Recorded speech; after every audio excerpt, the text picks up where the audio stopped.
Silver City, Market Square. You can hear merchants shouting to buy a bleaching potion. Someone offers gentlemen a cigar. Ladies and gentlemen, rich and poor of different classes, scurry around the main square of the city. A cart is driving and shouts are heard to give way. The cart is rushing fast. People make way and whisper to each other. They are transporting someone, apparently a new prisoner. There are so many guards accompanying him. In the cage of the cart, pointed ears and golden pupils are visible. So it must be a werewolf, someone in the crowd suggests, wanting the creature to die. Apparently it killed a lot of people. Silver the City is famous for its huge prison called the Prison of the Rose, on which is engraved a magic spell that seals magic, and Lord Aiden Garrett himself is the warden. There is no chance of escape. But not everyone wants to believe it, so someone's hand breaks through the stone floor. And now the Princess of the Blood is free, happy that she has outwitted the warden Aiden himself, who can compete with her. The creature takes deep breaths. This is the taste of freedom. A couple more steps, and she will be free like a bird. The bloodsucker thought, while I dug for 2 years, they didn't even strengthen it with silver. It was painful, of course, but it was worth it. The vampire stood under the full moon. Bats flew by.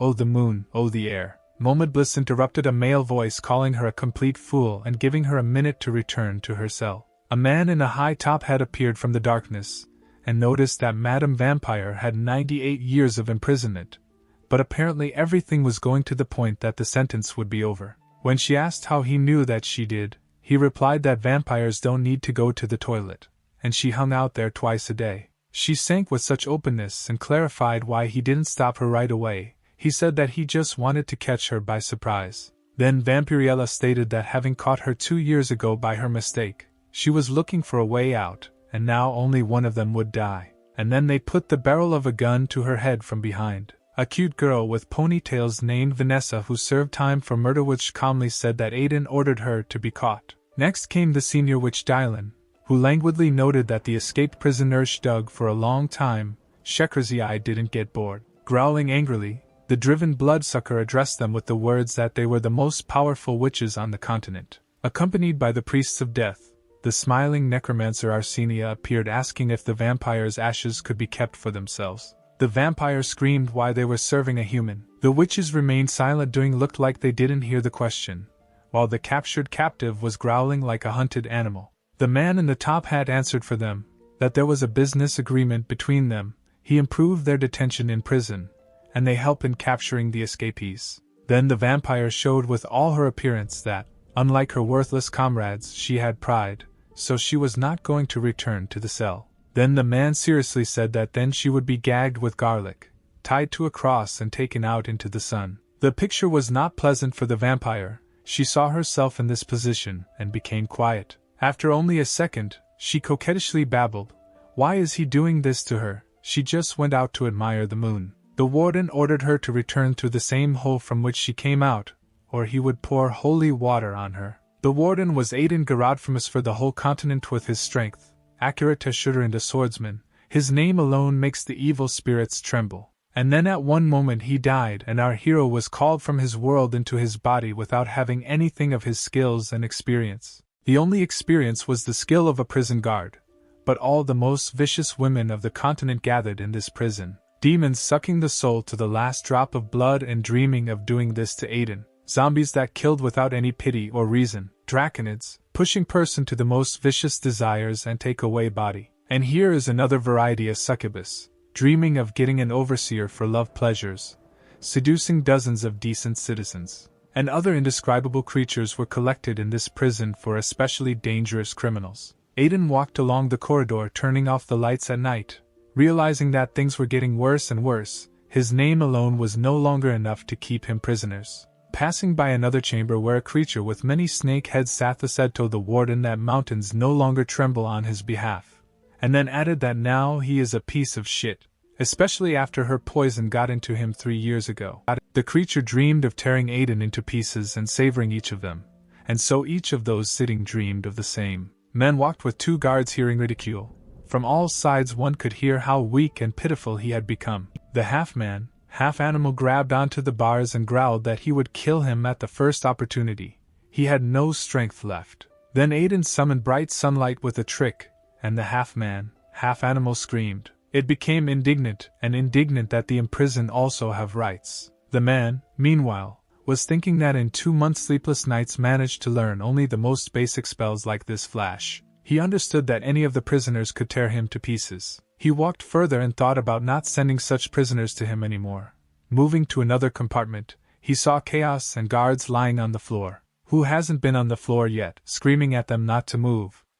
In general, it's a familiar picture for Aiden. At this time, a new prisoner was brought in. One of the guards noticed that this one was sentenced to execution and was not particularly friendly. The bound werewolf girl was furious and cursed everyone around her. Taking the case of a new prisoner, Aiden Garrett learned that the werewolf girl's name is Veronica and she is a former mounted police officer. Silver City. During an investigation into the sale of counterfeit alcohol, she shot and killed the bar owner. Scrolling through the history of the crime, at the end there was a death sentence. Prison doctor put the werewolf to sleep and a seemingly ordinary girl was already lying in front of them. Aiden ordered the prisoner to be taken to the locker room and the girl was carried away. One of the accompanying guards asked the warden to stay. Aiden said that a month has already passed since he applied for additional prison cells but has not received an answer. If this continues, then a riot cannot be avoided. The guard chuckled and asked how many years Aiden has been working. Overseer, and I still don't understand how everything works. He continued to remind that there are more than 1,000 prisoners in the prison. Maintenance is expensive. In addition, most prisoners live for thousands of years. Our hero answered what all this had to do with him. The guard answered honestly that a group of prisoners died under mysterious circumstances. But in general this was a joyful event. Because of this, a rally was held in the center in support of the extermination of magical creatures. There was a small group of support from other races. They timidly stood and tried to remind that these creatures at one time helped to return the earth. The warden got the message, that is, he must find a way to kill the prisoners in order to calm the public. He did not agree with this. The guard shrugged his shoulders, noting that it was Lord Aiden who was to blame for what was happening. It was he who placed so many prisoners in prison, and the people were rioting, believing that while those in the cells were fattening on everything ready-made, they were leading to a miserable existence. The warden replied that there are still people at the top who want to keep the prison, but for this need to kill a couple of prisoners to reduce public discontent. When he left, he offered to kill werewolf Veronica. Death row has already been prepared for her anyway. Others in the Silver City were those who different from the human race. To fight a common enemy in the past, people collaborated with magical creatures for some time. As a reward for participating in the war, they received equal rights with the citizens of the earth. When the war ended, hunger, poverty and devastation covered the earth. People needed an outlet. The nobles secretly blamed other races for everything. And so Aiden had to compromise in this world. Talking about moral and ethical standards is a stupid dream. He needs to choose a date and a prisoner to kill. Aiden and his assistant were thinking about where to put the werewolf Veronica. There are no more free cells. Most have several prisoners. And then it dawned on the girl, what if we add a werewolf to a succubus? The succubus did not take her loving eyes off the warden, reminding her that the two of them could easily fit on her bed. Aiden asked her in surprise if she shouldn't have been released yesterday. The assistant noticed that she was back to her old ways, knocking out other succubi, and as a result, many men were hospitalized. Aiden screamed in hysterics, why does she always get into something? Why does the succubus offended say that because of small mistakes, she became a repeat offender and received on more year? Then she made a languid face and said that we could always come to an agreement. She was waiting for him in her cell in the evening and winked. Aiden's mouth opened slightly in surprise and he asked if she really agreed to everything. To which the succubus cheerfully, with eyes glowing with happiness, confidently said that absolutely everything. A few minutes later, new Veronica, still lying unconscious, was brought into her. The succubus widened her eyes, not expecting something like this, and screamed who she was. For Wadwarden replied that this was her new neighbor, and if something unexpected happened, she should immediately inform the security. Aiden asked the doctors to prepare more tranquilizers. They said that everything would be ready today. Lord Garrett, I noticed that they are not so young anymore. They need to have a good rest and be with their families. Everything can be done tomorrow. Today was a full moon day. The moon shone very brightly and filled everything around with a silvery glow. Aiden worked tirelessly to prepare tranquilizers. The full moon is a very turbulent time. The werewolf Veronica watched the process, wondering if it was possible to use tranquilizers werewolf on the full moon. At this time, the succubus had no less difficult thoughts. She began to suspect the warden of being gay, which she shared with neighbor. Aiden was preparing tranquilizers from belladonna, when suddenly Veronica firmly stated that she had been wrongly sentenced. At that moment, the converted Veronica appeared in front of the cowering succubus girl and looked at the poor fellow wolf-like with angry eyes. Card of 1 vampire Ophelia prisoner, capable of drinking blood and turning into a bat, level B, 200 ml human give blood on odd days, 500 ml on even days, bird's blood. The next morning, Aiden's assistant read out the prisoner's petition, and the tiger girl asks to buy a second comb. At different times of the year she needs different combs to care for her fur. Next, Ekaterina from Camera 6 made a purchase request dagger. She needs it to protect herself from evil spirits. Aiden said to tell this Catherine that there is no need to think that the security are idiots. And in conclusion, a request from the succubus from cell 13 for early release. Aiden will thank him personally in his cell. Aiden asked her to tell her that one more such request, and he will twist her neck with his own hand. At this time, the prison doctor ran out of breath, calling on everyone to make way. He flew into Aiden and yelled that there was a full moon yesterday. He only remembered this in the morning. For the new Veronica, what he gave was extremely little. The dose should be 10 times larger. During the full moon werewolves are especially bloodthirsty, and the succubus is in the same cell with her.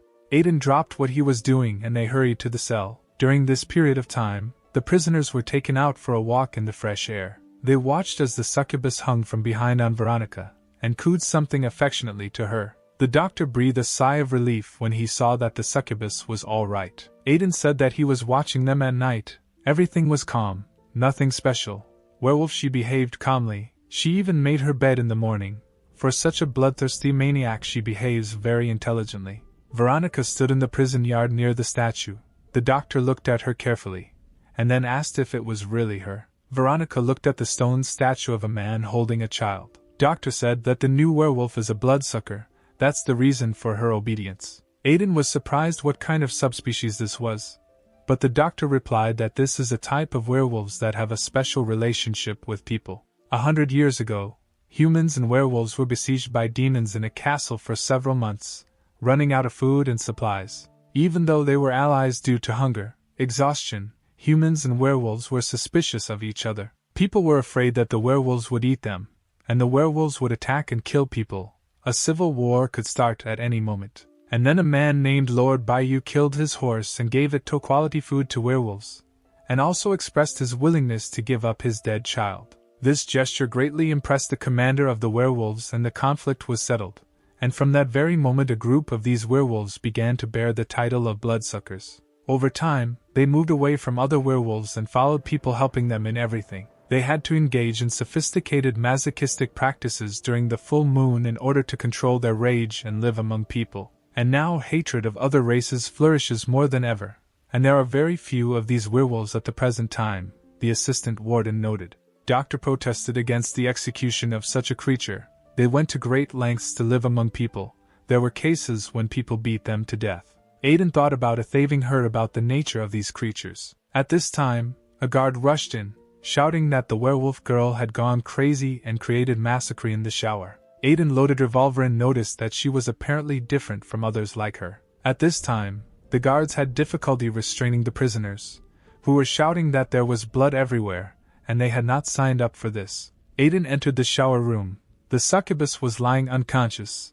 The new girl was tied up and placed in front of the warden. The cellmates were screaming for this crazy woman to be shot right now. Putting a gun to Veronica's head, Aiden asked her why she attacked her neighbors. Prisoner Catherine, who was imprisoned for horse theft, shouted that this was a werewolf who was capable of anything when he went crazy. And then she added with a smile that a werewolf bloodsucker could easily snack on them. The neighbors demanded to put a bullet in the werewolf's forehead, or they themselves will kill you.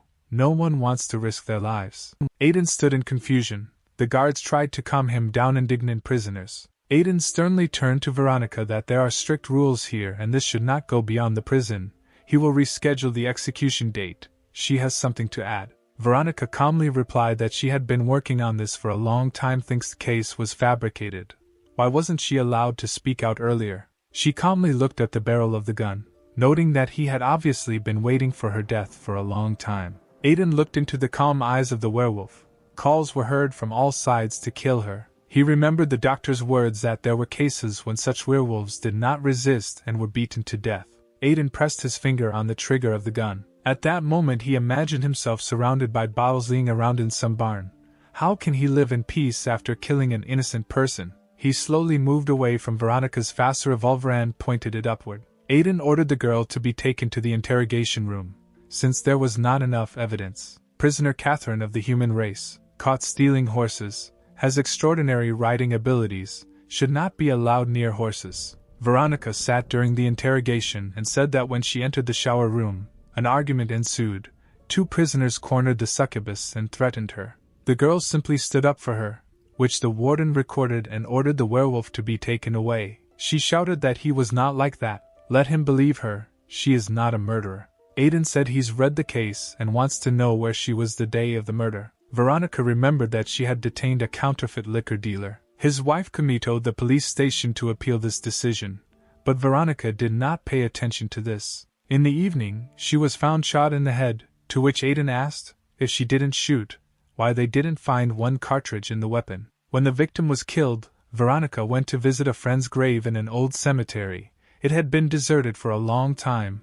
There wasn't even a guard. She didn't give her weapons to anyone. Lord Garrett exhaled heavily, and said that she had no alibi. Suddenly Veronica shouted passionately that this is her identity. She started with a small militia in a small town, and grew to be a member of the mounted police. She was respected in the village, she saved many lives, and caught many criminals. I caught a cult leader sacrificing people, thereby saving thousands of lives. But that's not enough. He walked up to the bars where the werewolf was locked, and said that this did not prove that she did not kill. The number of people saved will not overcome this murder, and the judges will not be convinced, the warden added. The girl was completely depressed. She didn't think that by saving so many people she wouldn't be able to save herself. Having ordered Veronica to be taken to her cell, Aiden sat lost in his thoughts, replaying the defendant's story in his head. At this time, he was informed that the succubus had come to her senses, and was being taken to him for interrogation.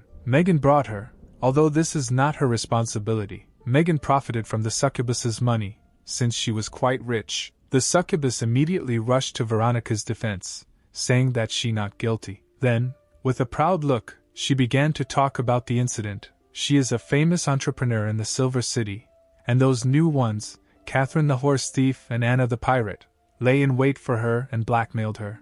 When she thought that the end had come for her, Veronica intervened and good for them, meddling in detail how she hit Catherine on the bridge of her nose and knocked her accomplice to the floor. When asked by the warden how she herself ended up on the floor, the succubus embarrassedly said that she simply stepped on a bar of soap on the floor and passed out in such an annoying way. She added that she believes Veronica was falsely accused of murder. Aiden conducted the interrogation in detail, reconstructing the picture of the incident from the words of the succubus. The picture with a bar of soap on the floor and an absurd fall looked especially interesting. The succubus said in a low voice that her race can penetrate people's dreams while they are sleeping, and she penetrated. Veronica's world is collapsing because no one believes her. She said that she saw in a dream that she was framed. Aiden noted how he could be sure she wasn't interfering with her sleep, and then the succubus screamed that he was going to condemn an innocent man. The warden's heart began to beat wildly. He again saw a picture of painful death, and the succubus added that her conscience was clear, she told the truth. He again saw a picture of a painful death, and the succubus added that her conscience was clear, she told the truth. This picture and the fear of torment due to a mistake drove him crazy. Megan wasn't easy to get away with, resisting a succubus girl who screamed that Aiden was the man of her dreams, and to go to jail to meet him she spent a lot of money. The warden was in despair. This whole picture haunted him. What if the werewolf not guilty, and she will be executed?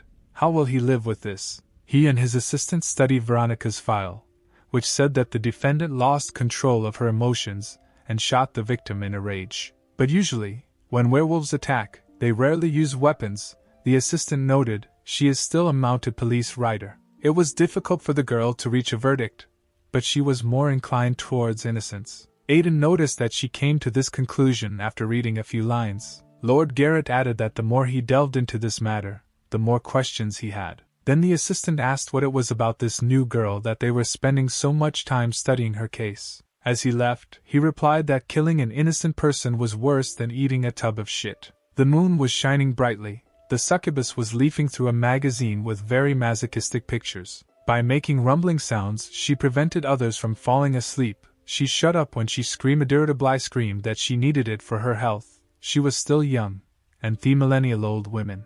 At some point, she felt someone's finger pressing into her back. Turning around and seeing the face of the warden, the succubus didn't understand whether she was sleeping or whether this was reality. Raging passion covered her, and she rushed at the man. The warden had to throw the excited poor fellow down and close his mouth. He pressed the succubus's lips and said that she wants to help Veronica. That's why he's here. Veronica was sleeping and it was the right time to crawl into her subconscious. The warden noticed that it's not often that you get help from her, to which she answered offendedly that she knows how to be grateful, because Veronica saved her. Suku took the sleeping Veronica's hand and asked the Lord if he was ready to plunge into the girl's sleep. He nodded as a sign of readiness, ordering him not to add anything of his own. He felt her finger at his temple and reality began to blur, and the succubus words that she was not able to change anything, only show. And so he sees a lot of dead werewolves, blood and the words of the killer that the rumors are true. These werewolves didn't fight back. Veronica screams in tears that they shouldn't die like this, they didn't hurt people. They leave and say that they keep their promises, it is their nature. She remains alone. The girl screams for help, tries to find someone, but there is no one. A wooden puppet man in a judge's garb appears, takes her by the hands and clarifies that it is true that a hunt has begun for her subspecies.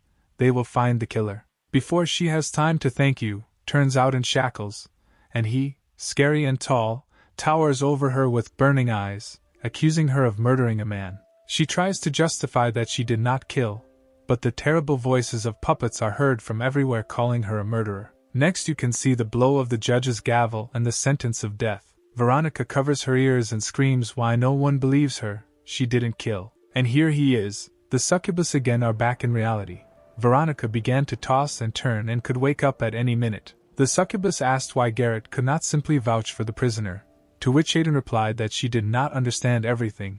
The judge would insist on execution, because the dead cannot speak. But then he remembered about Arsena the necromancer. That's right, that's who can help. And then they heard voice greeted Senator's arrival at Rosa prison. Aiden entered the office where Senator Anthony was waiting for him. He did not turn around when he heard that the warden was in the room. Aiden was the first to turn to him, noting that coming to Rosa in the middle of the night was not the best idea.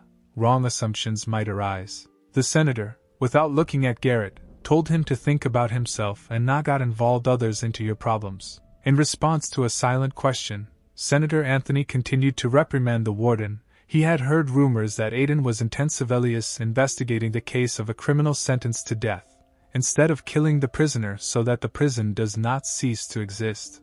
Aiden noted that the senator had an excellent informant, to which he replied that he owned a local newspaper. He threw the newspaper on the table, which in the first page there was an article about a bloodthirsty werewolf and an unfortunate victim who was torn to pieces. He continued, what if in the next issue there will be an article about Aiden as a legend of the Silver City dispensing justice? They both presented a photo of the warden as a hero savior on the front page. The senator tried to convey to the warden that he was trying with all his might to present it, but Garrett did not understand what he was doing. Having killed one maniac, Lord Aiden will become the hero of the city. He will be admired, loved, and they will be able to save the prison. Then he asked Aiden why he was conducting an investigation if there was a court decision, to which our hero replied that there were a lot of inconsistencies in the case. At this statement, the senator lost his temper and yelled. Did he understand that this was tantamount to a slap in the face of justice? The court, the committee members would feel hostility towards both the warden and Rosa. He looked into Aiden's eyes and asked him to come to his senses. Now is not the time for self-will. Then let him investigate what he wants. But now he needs to climb the pedestal so as not to lose what you have. He agreed that there were many unjust sentences in the Silver City, but now he had to endure it. Outside the window, it was pouring rain and thunder roared, lightning flashed. Lord Aiden Garrett sat in his office and thought about what to do. He stood up and walked across the dark room, opened and secreted a cabinet with documents behind which there was a safe. Pressing the desired combination, the opening in the wall opened. The door to a secret underground passage opened. It was very dark. The warden held a lantern in front of him. It seemed that there would be no end to the stairs. Suddenly he heard a loud voice coming from the depths of the dungeon that he was hatching a very dangerous plan. The man asked how she knew about it, to which he received the answer: when people make difficult decisions, they need the support of loved ones and friends.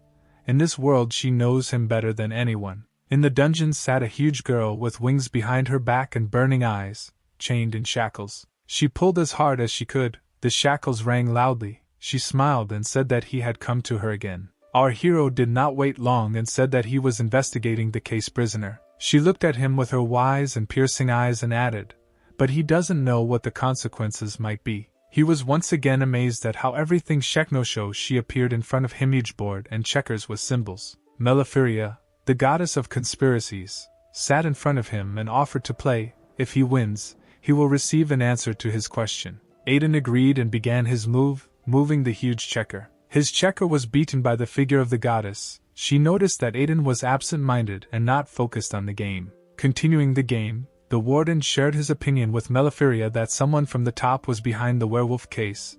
The case was fabricated, and the police quickly passed a verdict. Aiden looked at his move and continued to say that he was under pressure. He needed to kill the werewolf, or the prison would be closed. The goddess asked him if the Lord had ever wondered why a prison for dangerous criminals was built in such a large city. With all these magic circles, symbols and silver, a whole chain of symbols and signs lit up around Meliferia. She continued, "What is there to be afraid of at the top? Closing the prison is a move in order to collect more electrovotes. But until she does, the prison here will not be closed." Aiden looked at her. She reminded him that he should take good care of her. If she escaped, there would be no need for this prison. Aiden said that he had already killed an innocent person in the past and did not want a repetition.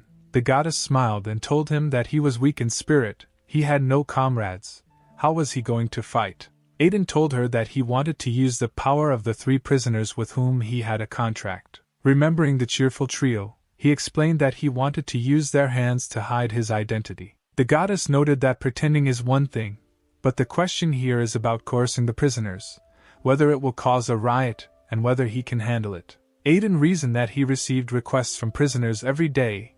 He knew their desires and would be able to suppress discontent. With a smile, Meliferia reminded that there was not much time left. The warden thoughtfully thought out loud that it was possible to involve other prisoners with superpowers. And then it dawned on the man, because he can look at who has what abilities according to the prisoner's dossier, and he decided for himself to bribe them with gifts in exchange for their abilities. There are thousands of prisoners in Rosa Prison.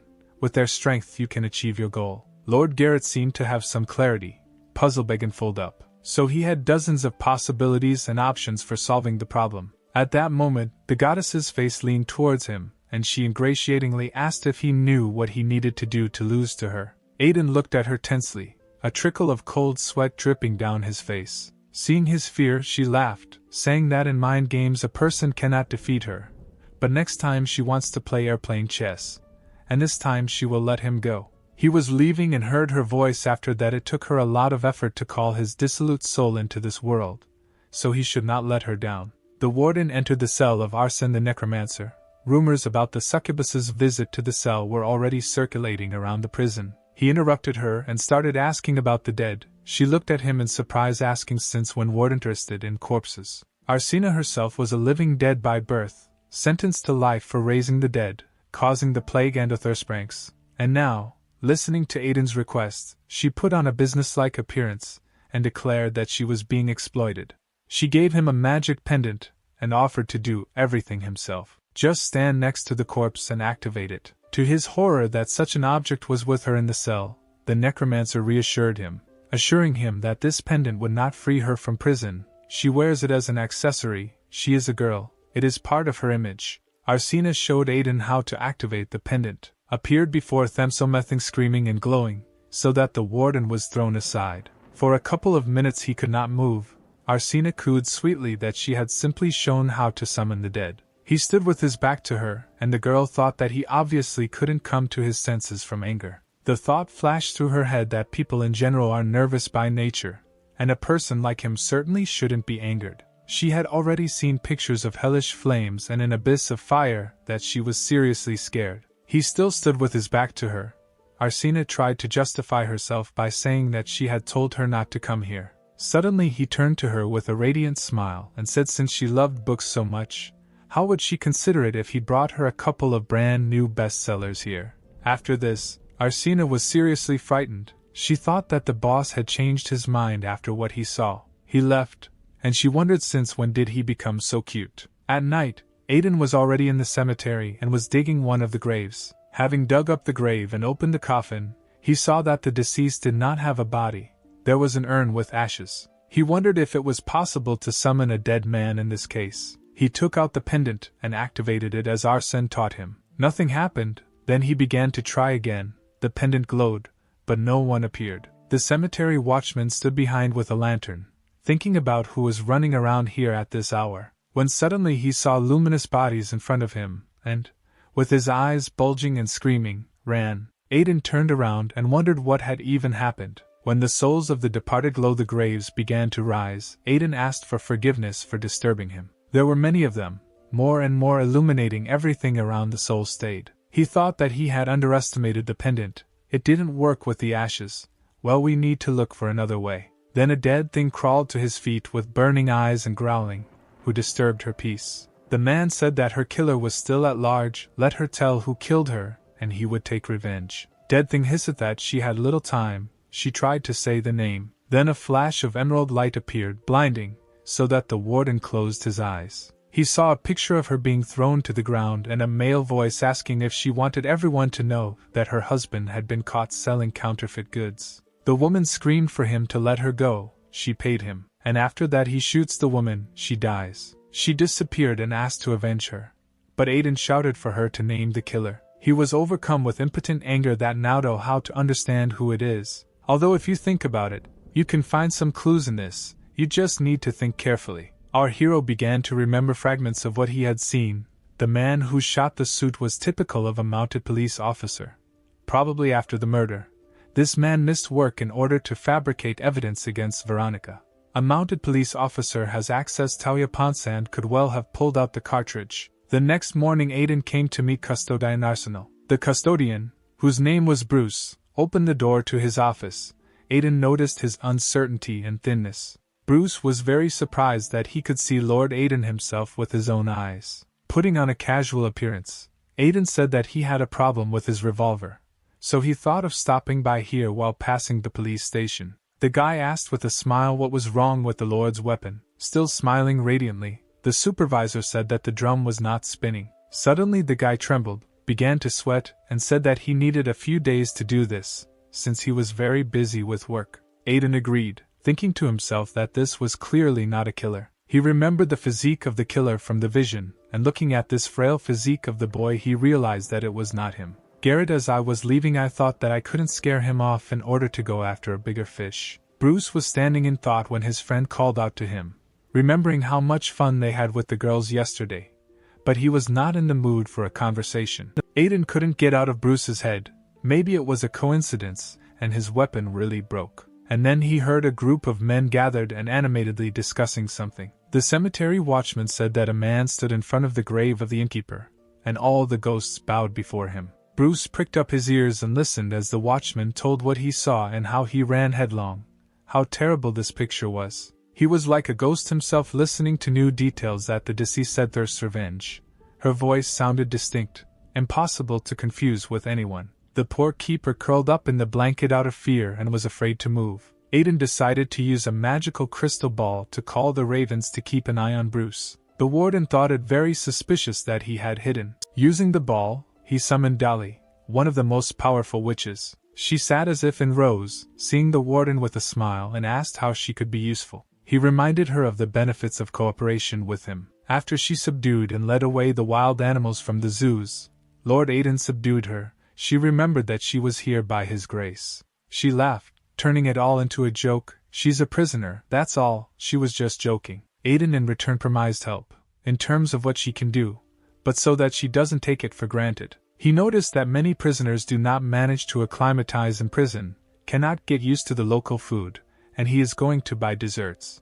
When the warden started talking about what he was going to buy honey cake from a pastry shop on 7th Street, the witch began to salivate. She was already imagining this cake in her mouth. Then she laughed and said that everyone would definitely like the cake. Lord Garrett was nervous. It was already late, but there was no progress. He took the magic ball to see how Bruce was doing. He was sleeping soundly. Suddenly a crash was heard and he jumped up screaming madly. Bruce wondered feverishly where the sound came from. Maybe the glass was broken, but no, there was a roof above. Suddenly, black tentacles crawled towards him from above. He screamed like a victim so that no one would approach him. He tried to convince himself that this was just a bad dream, and at that time the tentacles enveloped him from all sides. And then the face of a dead man appeared in front of him, saying, "Bruce, that she is mortally offended." Wearing only his shorts, the keeper ran out into the street, screaming that he was being haunted by a ghost. Aiden looked at this picture through the ball as the guy yelled that they should ask the culprit. With a burning torch, the warder stood in the cell and in front of him stood the deceased woman who had completed the task.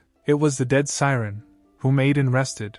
Her powers were stored in a voodoo doll, and had the ability to penetrate the world of the dead. Aiden promised to keep the doll, but he would also keep an eye on her to make sure she didn't throw anything away. Siren asked the Lord if he was afraid that he would be laughed at for using prisoners for such things. Aiden chuckled, notice him for trying to dispense justice. He recalled how she herself turned into a dead man to avenge her son, so now she is helping a woman like herself. At this time, Bruce ran through the next street screaming that the ghost would catch him.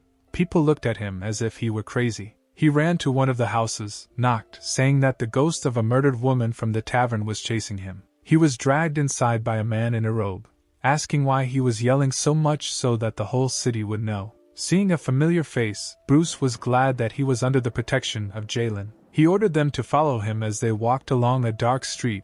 Bruce told in detail about the pursuit of the undead, even how she touched his face. Bruce's nerves lost again, and he again yelled that some big shot had come upon them.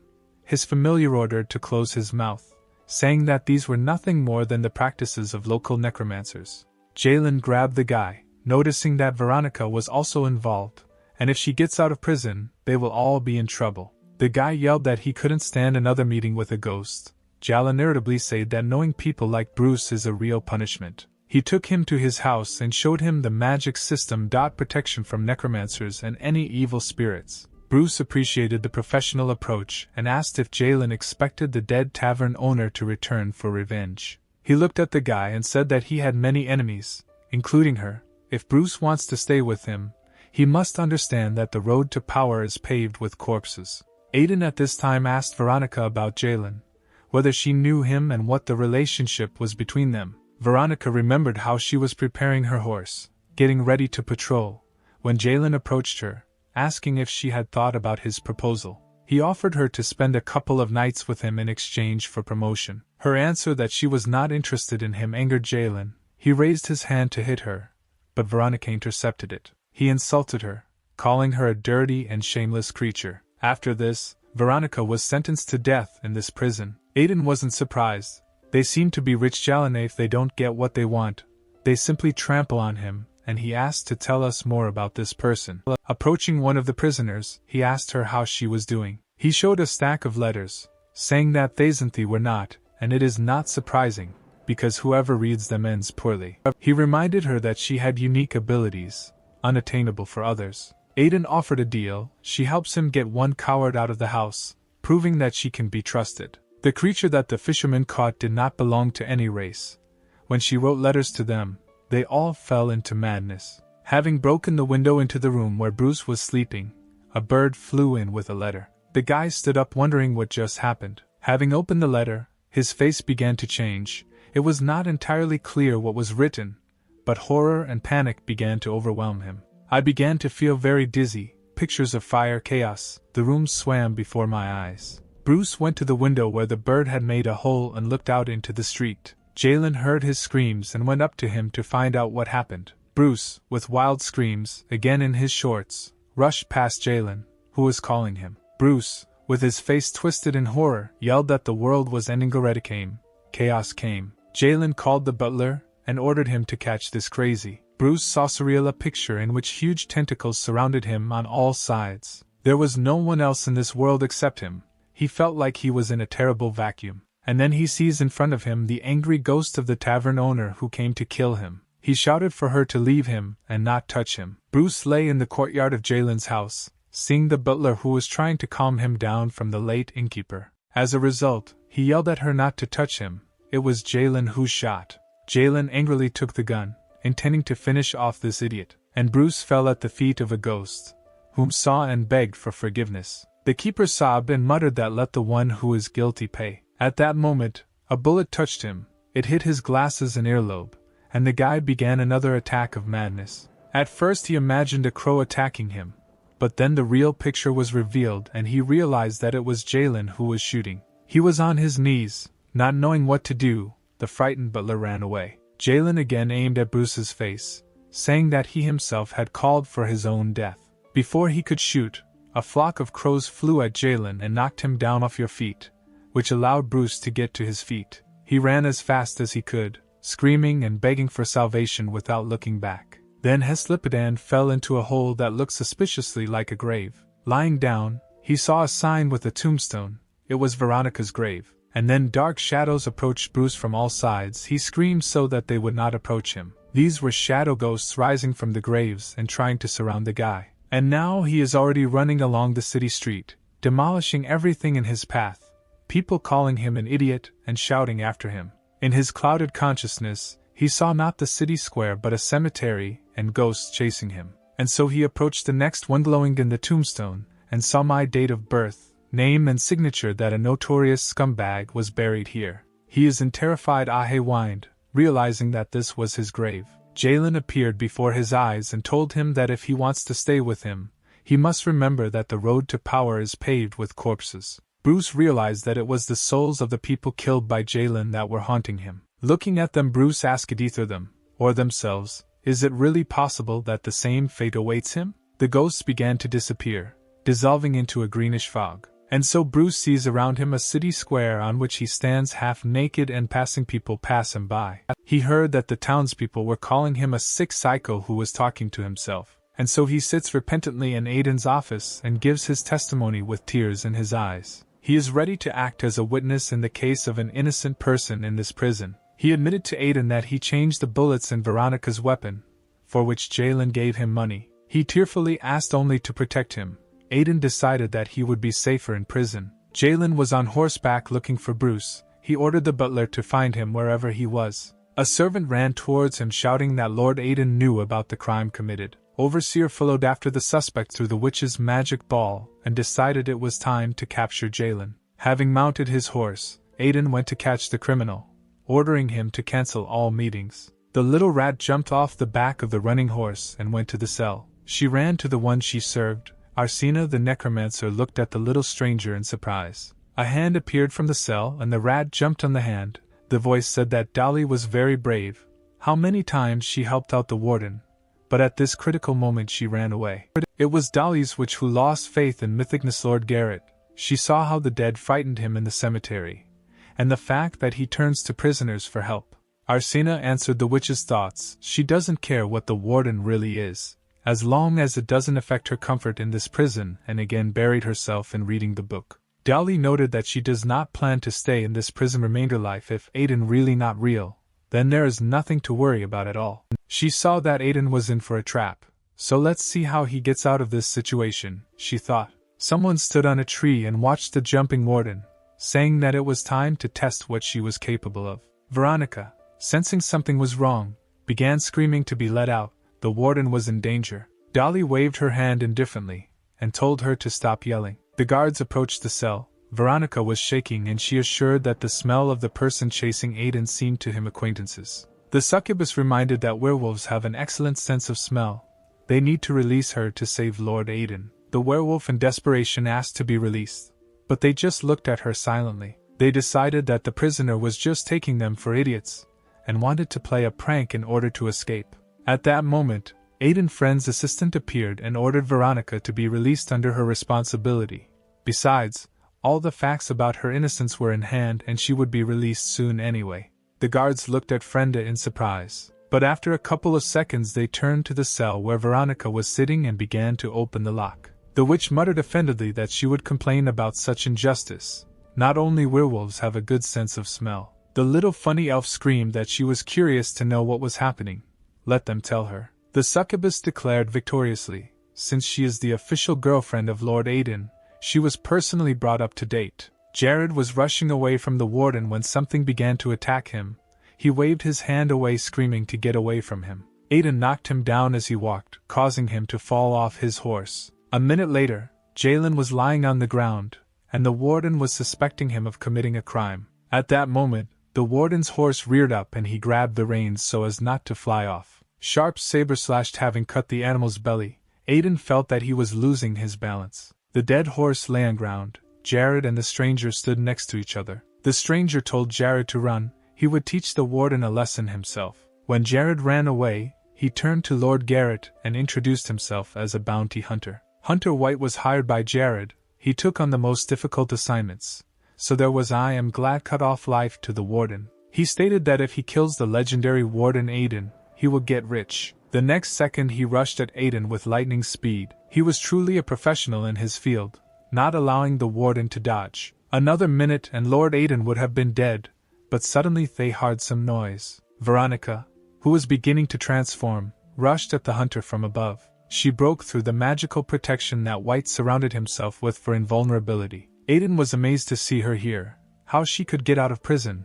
But the girl shouted at him to catch up with the criminal. She takes it upon herself. He wanted to help her, but he understood that by this time Jared would have time to run far away. He saw the headhunter's sharp saber, which easily cut his horse. Telling Veronica to be careful, he rushed to catch up with Jared. White was angry about this girl who thought she could beat the pros like him. He rushed with a saber at Veronica, who was able to dodge in a matter of seconds. Seeing the clouds of smoke in front of her, she couldn't figure out where White was. He jumped up, Tokut, remembering how many years ago I trained my skills on werewolves and then one girl ran away. The girl was gasping for breath.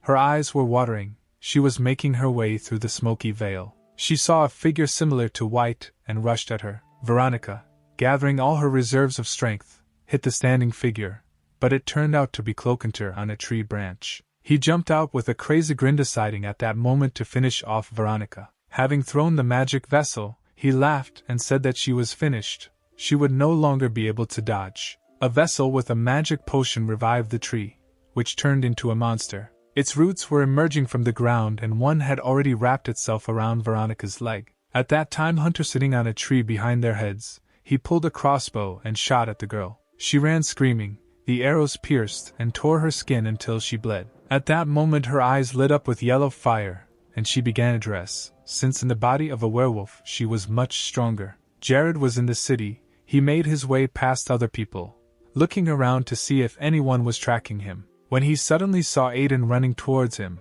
cursing that even the bounty hunter couldn't stop him. Furious, the criminal decided to hide between the narrow streets to get lost in the crowd. But at that moment a cart with logs was driving away and crashed into him, breaking his nose until it bled, and he fell to the ground. Opening his eyes, he saw Aiden standing, who reported that now Jared was not only a participant in the murder, but also the organizer of the attempt on his life, and there was no justification for this.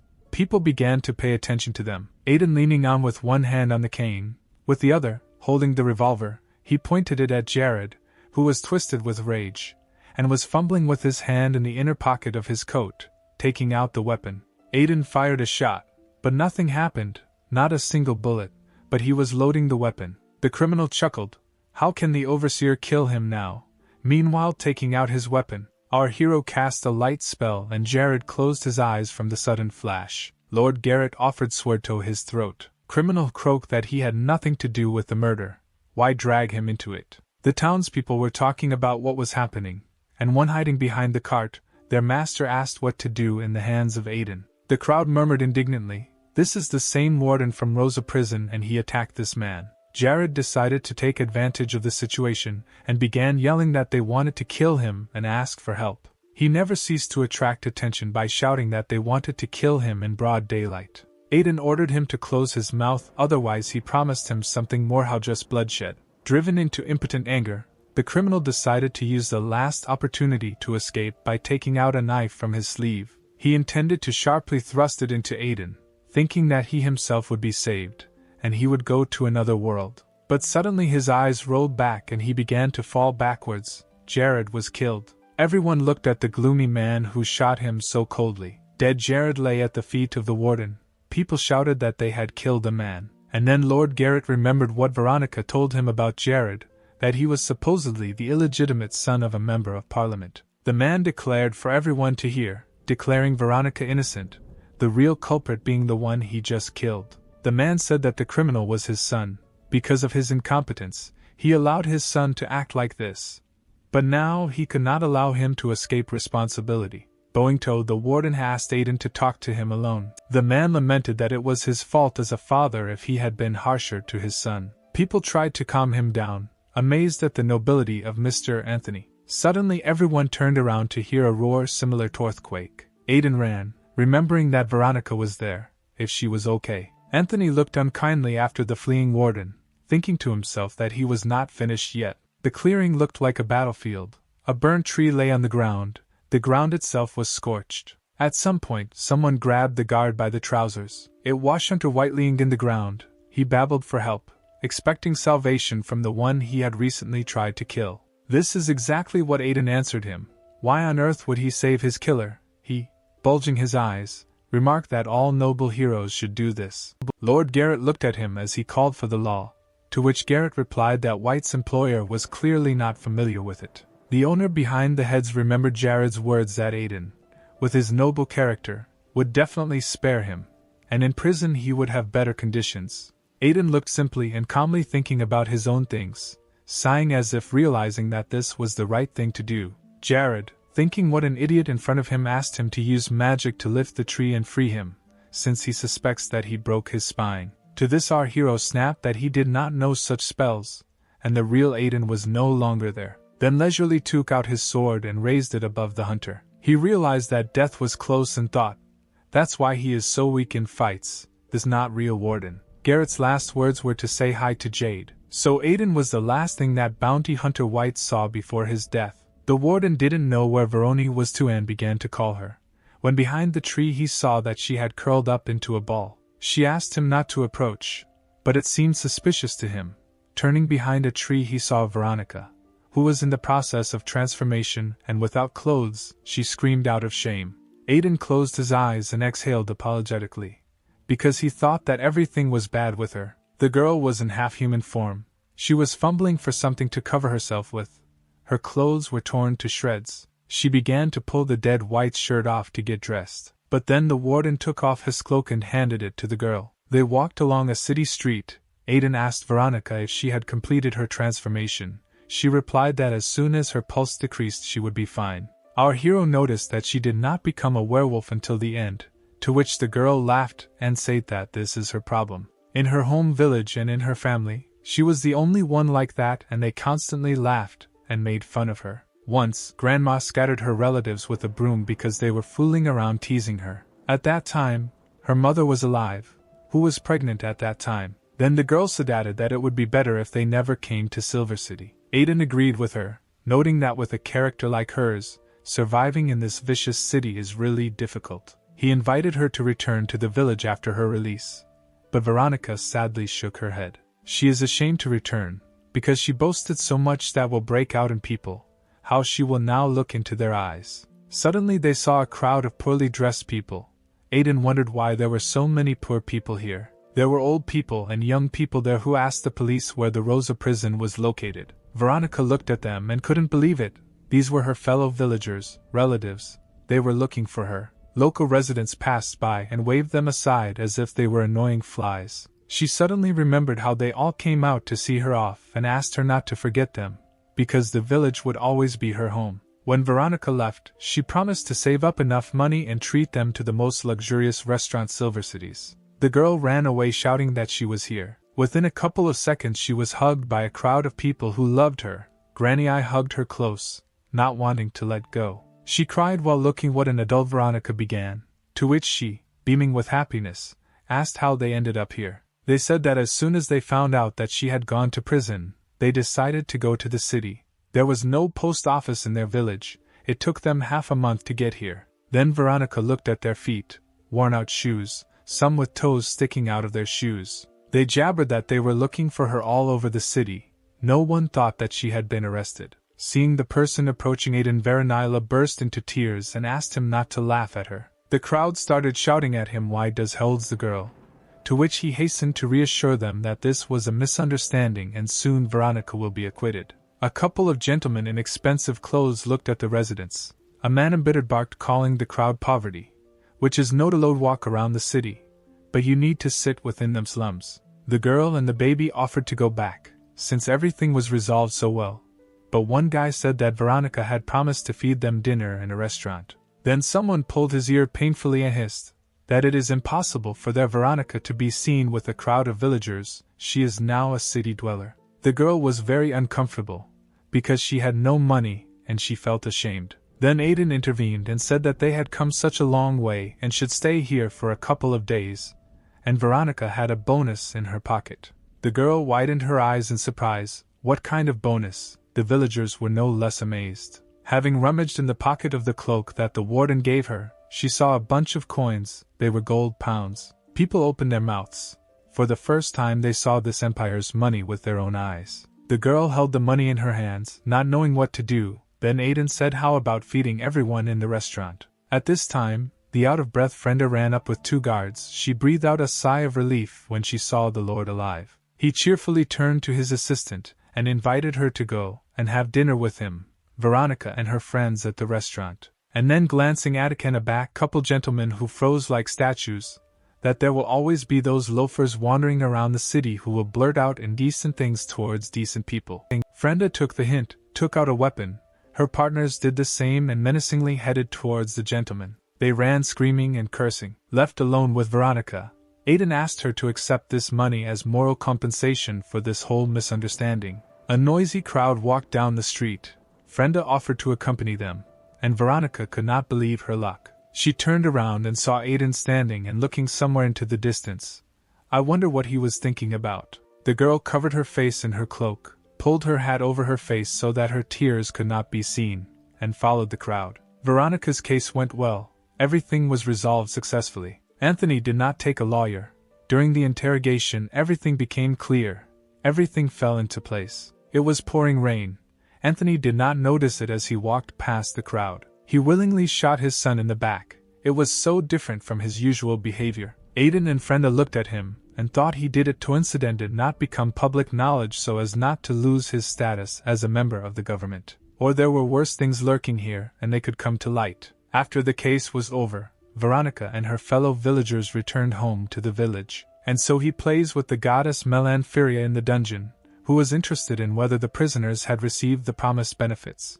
To which Aiden noted that it was strange that the goddess was interested in such things. She laughed and replied that it was not about her, but about him. She perfectly understands what people are thinking about. Suffering or admitting defeat are 2 different things, and for Edward the story is not over yet. She told him that his only means of defense was to effectively use the prisoner's abilities. The game Edward began to play became more and more interesting. There was lunch in the prison. The prisoners approached the cook and received their portion. When I came up, the witches gave, she heard behind her that they were calling her little dog warden. Approaching the distribution, she smiled charmingly, and said loudly that there was no other food, since her stomach was bothering her. The cook looked at her without taking the cigarette out of her mouth, and answered that there was. She handed her a honey cake and said that it would help restore her stomach and acclimatize. A smiling Dolly left with the cake, while the others shouted that they also had stomach problems, but received regular soup.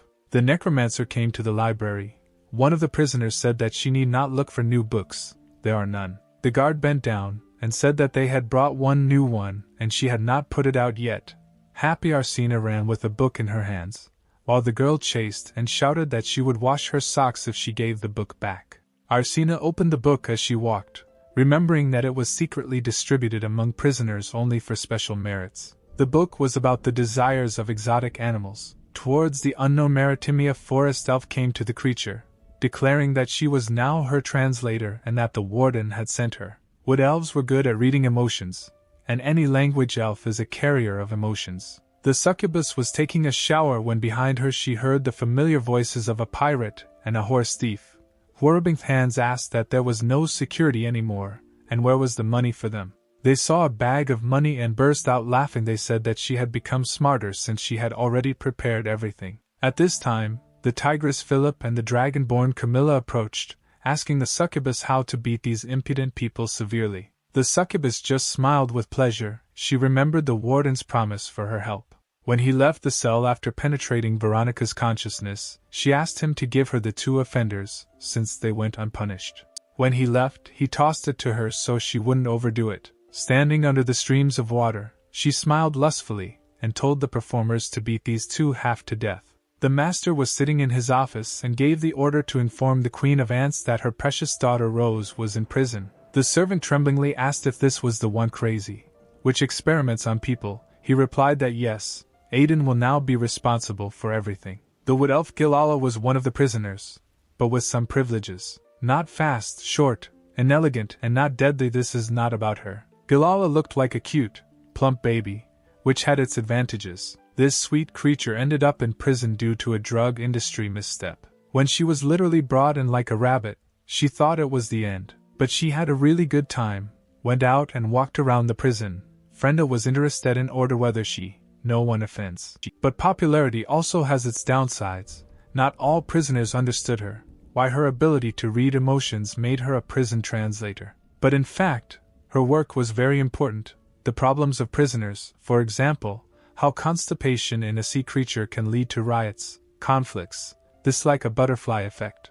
She is kind of like an angel of mercy and a savior in this prison. Once again Aiden asked her about the results and Gilala, with a radiant look, reported on the successes. And then the warden said that there was one more matter, although he was incorrect about it. Gilala replied that this was a trifle for her, so she should not doubt her professionalism. But when they came to this prisoner's cell, the little one was speechless as to how this was even possible. From the point of view of the elves' worldview, all things have emotions, mountains, rivers, even skeletons carry an emotional charge about their life lived. But this girl, an elf, could not understand whether she even belonged to the world of the living. She could not read a single emotion. Gilala described her as a piece of flesh that can only eat and digest food, without thoughts or emotions. Aiden noticed that it seemed to take longer than he thought. The elf saw a cut on the warden's finger. Asking what it was, he replied that it was an accidental scratch. He sat in the girl's cell without emotion and began the lesson by reading the fairy tale Cinderella. Gilala looked at them, not understanding what he wanted to achieve so that she could become a normal child. But then it would be easier to teach a bear to ride a bicycle. The market square was buzzing, selling ointments, whitening, hair growth, and anti-wrinkle products. The merchant saw a man who was looking for something. Approaching him, she asked if she could help the gentleman. Clothed in a robe, she led him into a dark room. This gentleman was looking for her, asking if it was her daughter who was in prison, Rosa. The woman with a sly squint looked at the gray-haired gentleman, and asked if they wanted to arrange her escape. The man replied that he could organize her imprisonment so that she could get her out on her own. She reached for her bubbles predatorily, asking if he was tired of if he want sharp and put her behind bars. At that moment, Jared's father came in and said that he didn't need to introduce himself, and she wouldn't get hurt in prison. They had a plan. She glanced at him and remembered that it was Lord Aiden who sued him. He replied that Aiden was their common enemy, and gave her the plan for Rose's prison. He suggested that we take a look at this document. As for breaking into the prison, they will try to weaken the effect of the magic circle. His agents are already in prison and will help do everything from the inside. He offered her to act as a mediator, asking if she was interested in the future plan. She laughed, adding that there was clearly someone higher behind him, to which he replied that it was his business, he just wanted Warden Aiden dead. The woman, silently smiling, took out one of her glowing cones. While the men watched her actions, she quickly drank the contents. A second later, spinning in a whirlwind, the one who was called the Ant Queen began to change her appearance. And here she is, a young attractive woman, declaring that her name will be Mary. Her criminal case is smuggling. The men gasped and silently applauded. The girl, without emotions, was reading a book, when suddenly she heard a voice in her head saying that her mother was already coming to save her. The girl took her eyes off the book and looked up at the window from where the light was shining. She also looked indifferently towards where her name, Evans, was heard. Frenda went to a diner in the city and bought herself a sandwich. During a break, she decided to have a snack outside the prison. Walking down the street, she began to eat as she walked. Being in your thoughts. Suddenly, she heard footsteps, turned around and saw the shadows of men running away. Frenda glared with displeasure, and thought that it was bold of them to pursue her like that in broad daylight, and not for the first time. Suddenly one of the men jumped out and ran towards her. Without hesitation the girl took out a pistol and aimed at the stranger. He fell to his knees with a bouquet of flowers. The man, looking reverently at Frenda, handed her a bouquet and offered her to marry him. The girl dropped the sandwich and in silent amazement revealed that she was already married. The fan ran away in tears that his heart was broken, the rest hobbled in all directions, that there was nothing to do, nothing was going to happen for them. In Friend's office, she gave Aiden a newspaper, showing that Rose is now the most discussed topic. When he was hunting for Jared, this was filmed and recorded by one journalist. The girl also added, embarrassed, that the figures of the guards and their uniforms were being discussed. Journalist describes the guards as the women of his dreams with ideal proportions. Aiden was delighted. This is not bad at all. The wardens will have admirers, because many are unmarried due to the nature of their work. At that moment, knocking, one of the guards came in, saying that she wanted to quit, as she had gotten a job at the Calendula women's prison. Aiden didn't mind, since there were more prospects there than in the Silver City. The supervisor signed the necessary documents, and the employee thanked him for his understanding. At that moment a prisoner flew into the office. Doctor having said that he received documents from the medical institute.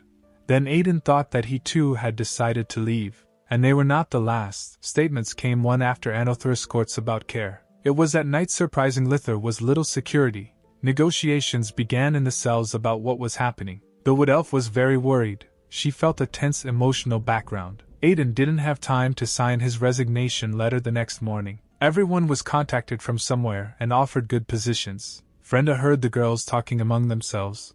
The employer offered to date one, and invited another to a fashionable restaurant. Frenda was concerned that so many staff leaving would affect the normal functioning of the prison. She asked to work for a month until they found new staff, but they refused to even listen. They attacked Frenda, saying that she wanted them to rot here. Their psyche was already damaged. They would leave anyway. Aiden furiously hit the table with his fist and ordered him to shut up and stop yelling like little children. He reminded them of the honor of the uniform, of the need to complete the current tasks. They have a responsibility for people's lives. But this did not help. The employees began to throw their weapons and leave. Aiden thought that there would be an article in the newspaper about the dismissal of the guards. He remembered Anthony's face after the meeting and thought to himself, this is how you decided to take revenge. Dozens of abandoned cylinders, holsters and weapons lay in the office. Unrest began to spread throughout the prison, the tiger woman screaming that she was hungry. There were only a few guards standing there who ordered her to shut her mouth. No one would go anywhere without Lord Aiden's order. Aiden looked at the entrance to the prison. No one came. Those who left would never return. Frenda was worried that the labor shortage would result in riots. What to do now? Frenda told the warden that the situation was close to catastrophic. At that moment, Veronica looked out from behind a tree and, blushing, asked if they were really recruiting staff. Frenda exclaimed, didn't the girl return to the village with everyone then? Veronica became even more embarrassed when she said that they called her. But she so wants to learn a lot from Lord Aiden. She had been watching them since early morning, and it was strange to her that there were so few people today. At this time, one of the guards jumped out and shouted that a riot was about to begin. Gorgon joyfully felt taste of freedom and panic among the authorities. The rest bared their fangs, were looking forward to how they will come out of the cells and tear the remaining guards to pieces. Gilala felt with every fiber the bloody emotions of rebellion, and she was scared. Back at the prison, the guards told Aiden that things were getting out of control. The succubus called him and asked him to protect him, realizing that in the event of a riot, she too would end up in the meat grinder. How suddenly she saw Veronica emerging from the shadows in uniform. The succubus screamed at her to leave, as real horror was happening here. Lord Aiden sternly asked who the instigator of the riot was, and Veronica walked forward with a confident step. Everyone was amazed. The tigress screamed that the cowardly wolf cub had returned. Apparently things were very bad in prison. Friend, seeing Veronica's confused face, told her that if she didn't manage to gain authority right away, then in the future it would be difficult to communicate with criminals. Veronica pointed her finger at the bandit trio and ordered them to be taken out. They only cackled in response. Before they had time to take them out, A girl with the rage of a wolf sealed little three to the floor. All three were lying unconscious on the floor in the corridor. Deathly silence reigned. Veronica asked if anyone wanted to try her fist again. One of the guards admired how such a fragile girl had so much strength. Aiden noticed that Veronica was an excellent student at the police academy, and people from the academy are not particularly kind to other races. The succubus said in admiration, "Wow, let Veronica drop into herself for old time's sake." Veronica began to smile as the succubus blew her kisses as Frenda reminded her that she was now a guard. "The treasurer has arrived," Silvertown Doug, who congratulated Aiden on his ability to run a prison even with minimal resources. He compiled a list of the guards who had left, and reported that Rose's allowance was being reduced to £600. Aiden was perplexed, and Frenda shouted that servicing one magic circle costs 650,000. Most of the amount goes to maintaining a magic circle, which, if necessary, can cover the entire city. The remaining 150 are used for prison expenses, for example, vampires need fresh blood. 55,000 in sealing holes in walls and other economic work. 15,000 is spent on security salaries, uniforms. Frenda summed up that even if all the guards quit, there won't be enough money. Is it really possible to cut content be 200,000? The treasurer said that he was misunderstood. With Overseer Aiden's abilities and strength, the magic circle no longer needed to work at full strength. The girl screamed that the city would be doomed, and Doug remarked that she doubted the strength of her boss. The treasurer left with the words that everyone believed in the power of Lord Garrett, and Frenda sadly asked what they should do now. Aiden was overcome by the darkest thoughts. Chaos must not be allowed to happen. Then he told the stunned Frenda that she was now his deputy until he was in prison. He tiredly rubbed his eyes and said that he needed to think about how to survive this time. The girl put on her deputy chief's uniform with a determined look. The first to start giggling was the beaten couple that Lord Aiden was unable to perform his duties and had transferred them to others. The words were heard from the cameras. "Why are you here? They threw it at you and you are sitting here for pennies." The girl remembered the words of the warden. The changes that took place in the prison did not look like a mere coincidence. Prison shortage security, weakening of the magic circle, this is a conspiracy from above. Frenda coldly ordered these two to be flogged, which they don't know how to behave. The pirate and the horse thief laughed that they received those 20 blows and threatened to take revenge on her. "Us will come out from here." Frenda ordered the baton to be handed over to Veronica so that she could deal the blows. Those two screamed from the sting. They were in their right mind to let the werewolf beat. Aiden was not so cruel. Frenda told them that no one cares whether they die or live, because first let them think before doing anything. As the two of them were pulled out of the cell, Frenda added that there was no prison doctor, so whether they would survive the punishment or not depended on them. Afterwards, the girl appointed her assistants to be in charge of the sectors, giving them distribution. One of the prisoners wondered, hearing terrible screams, whether Frenda was really that evil. Her neighbor, a powerful lady with muscles who looked like a bruiser, said that her ears were already hurting. Dolly received news from her furry assistant about the lack of funding. She thought out loud, but the necromancer did not. Coming off from reading, she said that if he wants, he can run away. When the witch said that she would report her in this case, Arsena replied that if Aiden loses power, she will run away before Dolly, but for now a contract is a contract. The prisoners were taken out for a walk. One of them kept looking sideways at the exit. Frenda yelled at her not to dare to glare and walked forward. The girl commanded that from now on all prisoners would walk in groups of 10. This is power, Veronica thought, how she can control, and Lord Aiden trusts her with everything. Isabella, who had gone from being a supervisor to a superintendent, jumped up to her and said that she would patrol with Veronica. Veronica happily exclaimed that in the future she also wants to grow to such a position to help Lord Aiden. Isabella said they need to watch their food intake now prisoners, and later they will be replaced. At that moment, carts arrived with new prisoners. Head of supervision Haley shouted to them that for what they sent new ones, there is nowhere for them plant. There are not enough hands. A smiling Queen Ant sat in the carriage chamber. Hearing it said that there was an official order for her to be transferred to Rosa. She was given a prison uniform and brought to her cell. It was dark and her neighbor was lying under a blanket. Having asked if she was new, the succubus jumped up and said that this was her 8th trip to Rose because of her love for Lord Aiden, and the guards were like older sisters to her. They had played with her since she was young. She said with a businesslike and authoritative air that if the new girl called her big sister, then she would help her in everything. The new girl smiled and obediently agreed to wash her older sister's clothes. At this time, when it was already dark, someone started the fire. The guards alarmed, shouting fire. Panic began. As it turned out, the hostel began to burn. Frenda and other guards, they didn't immediately understand what to do. Confusion began around. Veronica and Frenda met their eyes when they heard some kind of growl. In front of Veronica stood demonic creatures in shackles and prison uniforms. 3 creatures rushed at the girl, breaking through the defense of the guards. The guards rushed to run into the scattered space, while Frenda shouted that they needed to hold the line. The prisoner watched this picture from the camera, reasoning that Frenda lacks authority. Superintendent Jenny, who was in the colony, shouted to the guards to run to the dining room. A riot broke out there. The huge girl also calmly said out loud that Rose was about to collapse. Her neighbor said that Frenda's small losses would not lead to global problems. The instigator needed to be found. At this time, Veronica, Frenda and 2 guards entered the fray as a rebellious trinity. Suddenly Aiden appeared in the aisle, wishing the ladies good evening. Pistols were pointed at the rioters. Aiden calmly walked forward. Those who rebelled were ordered to immediately return to their cells. Aiden walked along the corridor and said that he had just gone away for a while to drink a cup of tea and think about why the security had quit and such. He asked the prisoners how dare they attack prison security. The bloodsucker grinned and told him that there were not enough guards and he would no longer within my power control the prison. Let him admit it already. Aiden turned to her words and said, since when did groundhogs become so arrogant? The vampire, in anger, breaking the bars, shouted that she would kill him and drown him in spit. Aiden replied that she was very convinced of her words, but he would only give them one chance. He came up with a plan, because in order to contain so many prisoners, you need the same number of guards.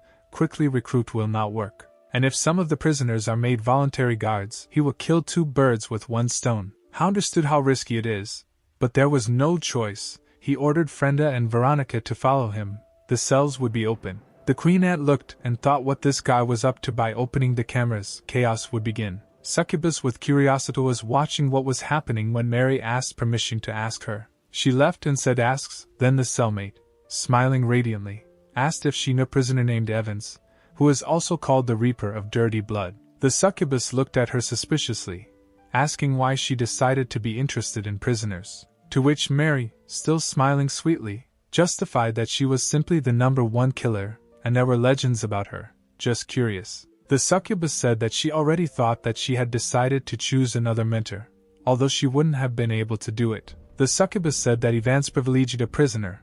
For the warden she is like his own daughter, he teaches her to read and write, visiting her every day.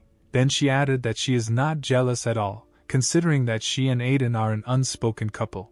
While the succubus chirped, Mary turned purple with anger.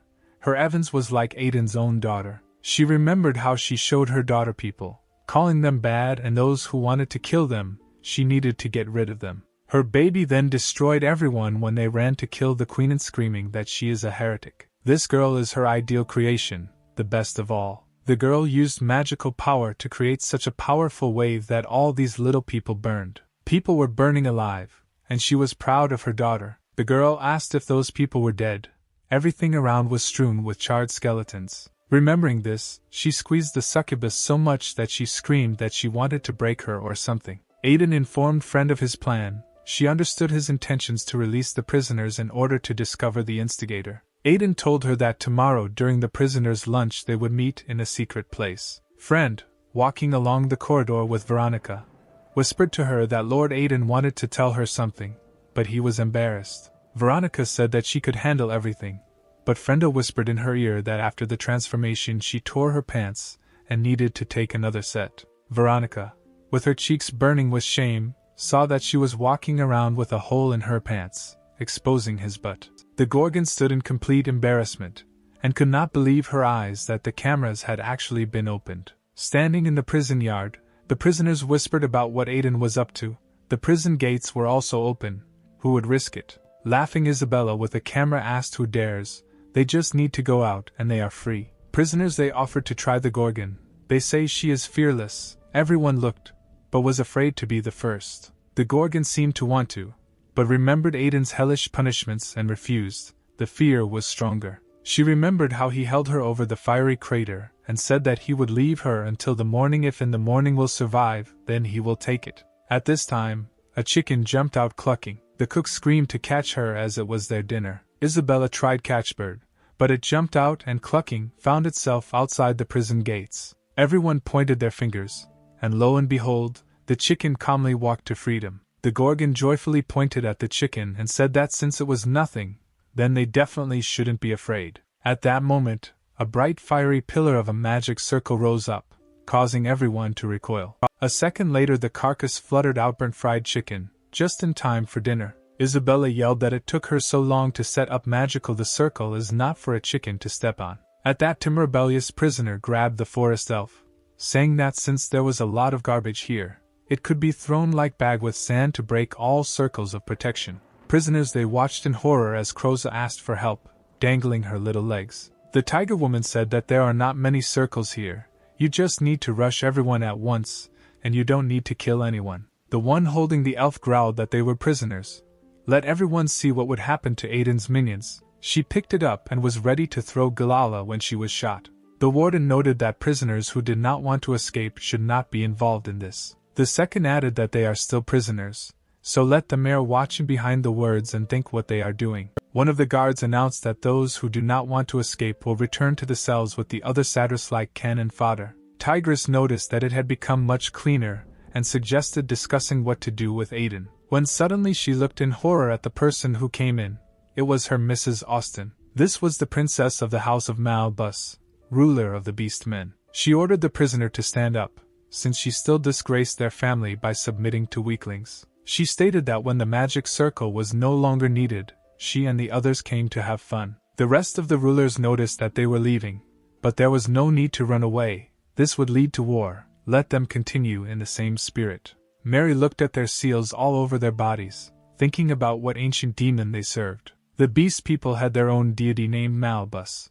The magic that came from this deity was incredibly strong. She remembered being told that families who received the power of an ancient demon could destroy entire cities. During this time, the cook called for volunteers to help in the kitchen. She stated that some of the employees left because they did not like her food, which very hurts her chef's ego. The assistants will be allowed to taste the desserts. By prisoners they started arguing which of them would go, but Dolly beat them to it. With a radiant look, she declared her excellent reputation and golden hands. Arsena looked at this picture and chuckled, saying that she, too, had found a saint. She added to Dolly that she didn't want to hear anything about desserts, and the girls, who were now crying like a stream, came first, but the witch cut off this dialogue. Frenda approached Arsena and suggested that she temporarily replace the librarian who had quit.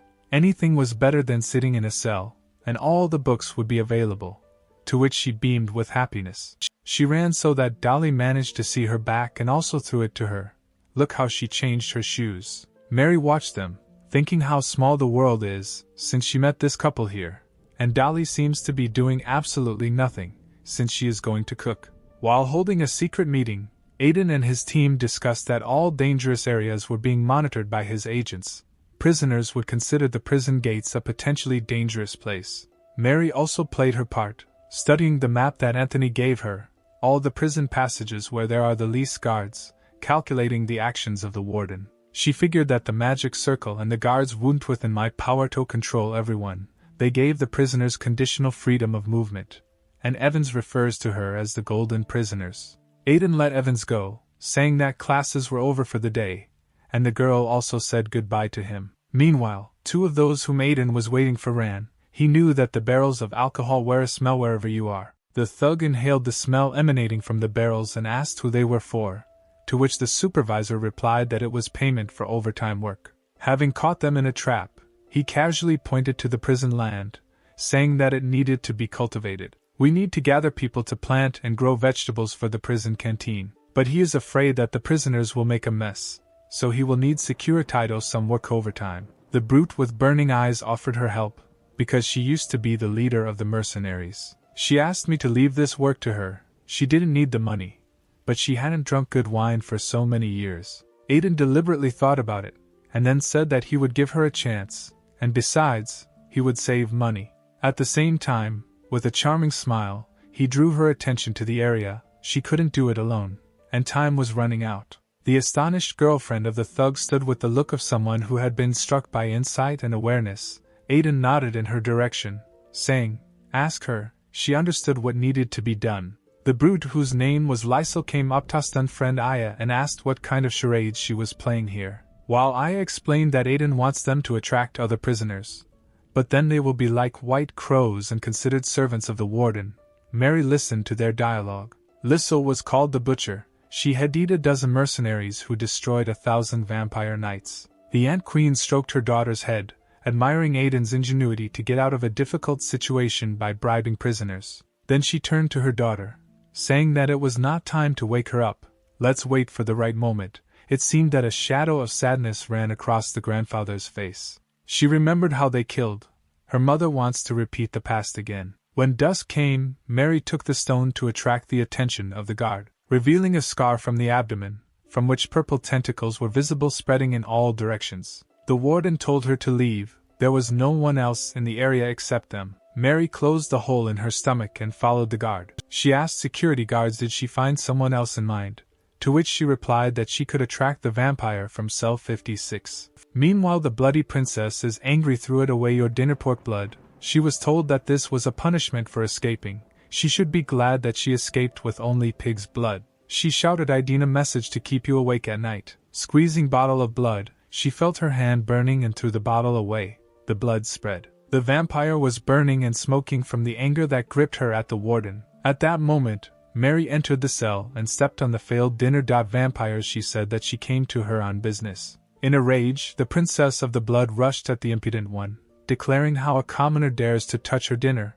or she herself wants to become one. Vampire bowling, she looked with rage at this scoundrel, who was not afraid of her at all, and also smiled. Mary replied, let him try to bite her, but he will die from his own curse. The bloody princess asked how she knew. Then Mary lifted her t-shirt and tentacles appeared from there. She took the vampire by the face, and out of surprise she bit Mary's hand, to which she calmly added that everything was fine. She was looking forward to this dinner. After that, she felt her strength begin to recover, and the curse did not work. And the queen with a smile offered to join her, noting that she knew how to remove seals from prisoners. Frenda went up to the secret place where Aiden made an appointment for her. She entered the room that the warden had described to her, and saw in front of her traps and a warning from Aiden. It was convenient to watch from the window running prisoners, and they had no idea that they were being monitored. Aiden said that the prisoners had lost their vigilance, and they could move on to the next step of the plan.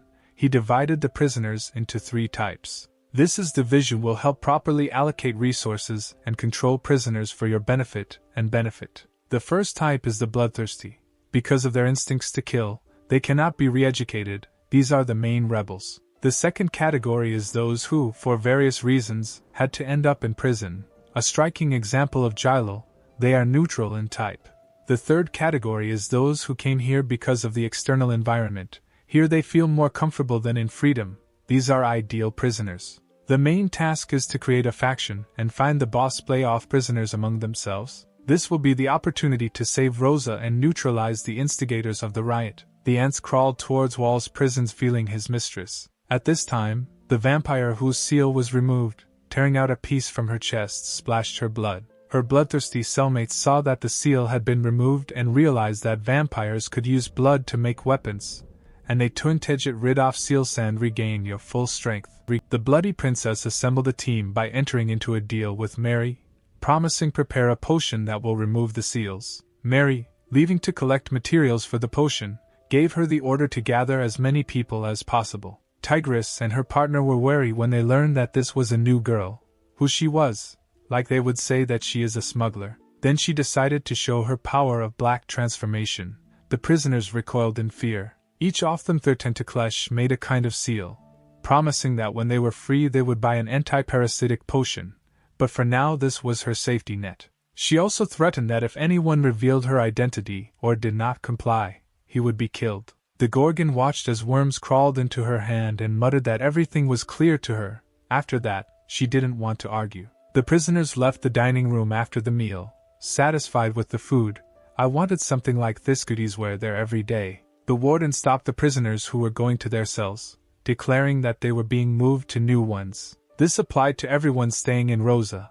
Everyone was sent to their own floor in a new cell. Prisoner 2323, a tall girl with a cross-shaped scar on her face, was released early, to which she was surprised to say that her sentence ends next month. The warden said that this was the boss's order and therefore all questions should be addressed to him. Frenda carried out the order, spreading out obedient prisoners. At this time, walking on prison in the courtyard, particularly aggressive prisoners were talking and making an escape plan. Veronica returned to the cells.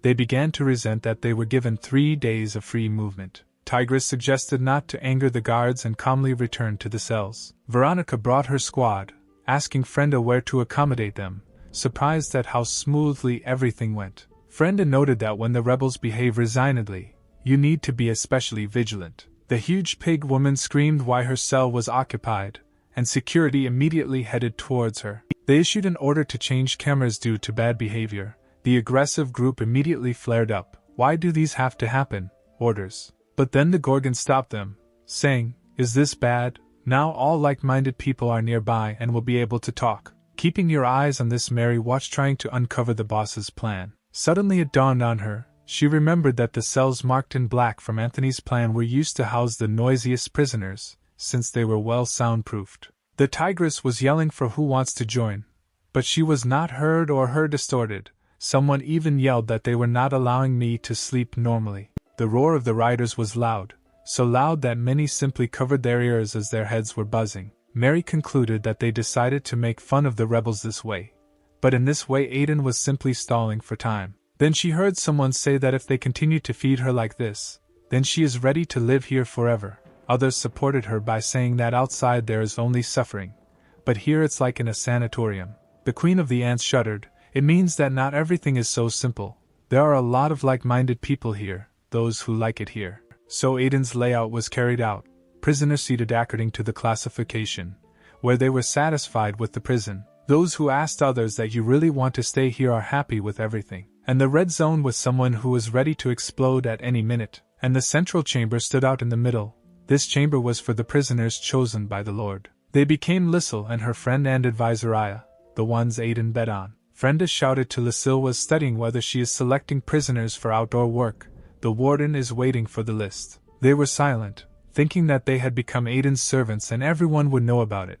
But what else could they expect from the boss? Lissel stood and looked at the coveted barrel of wine. Aya, meanwhile, reasoned that Aiden was simply looking for cannon fodder, and the rebels are strong, it's better not to oppose it.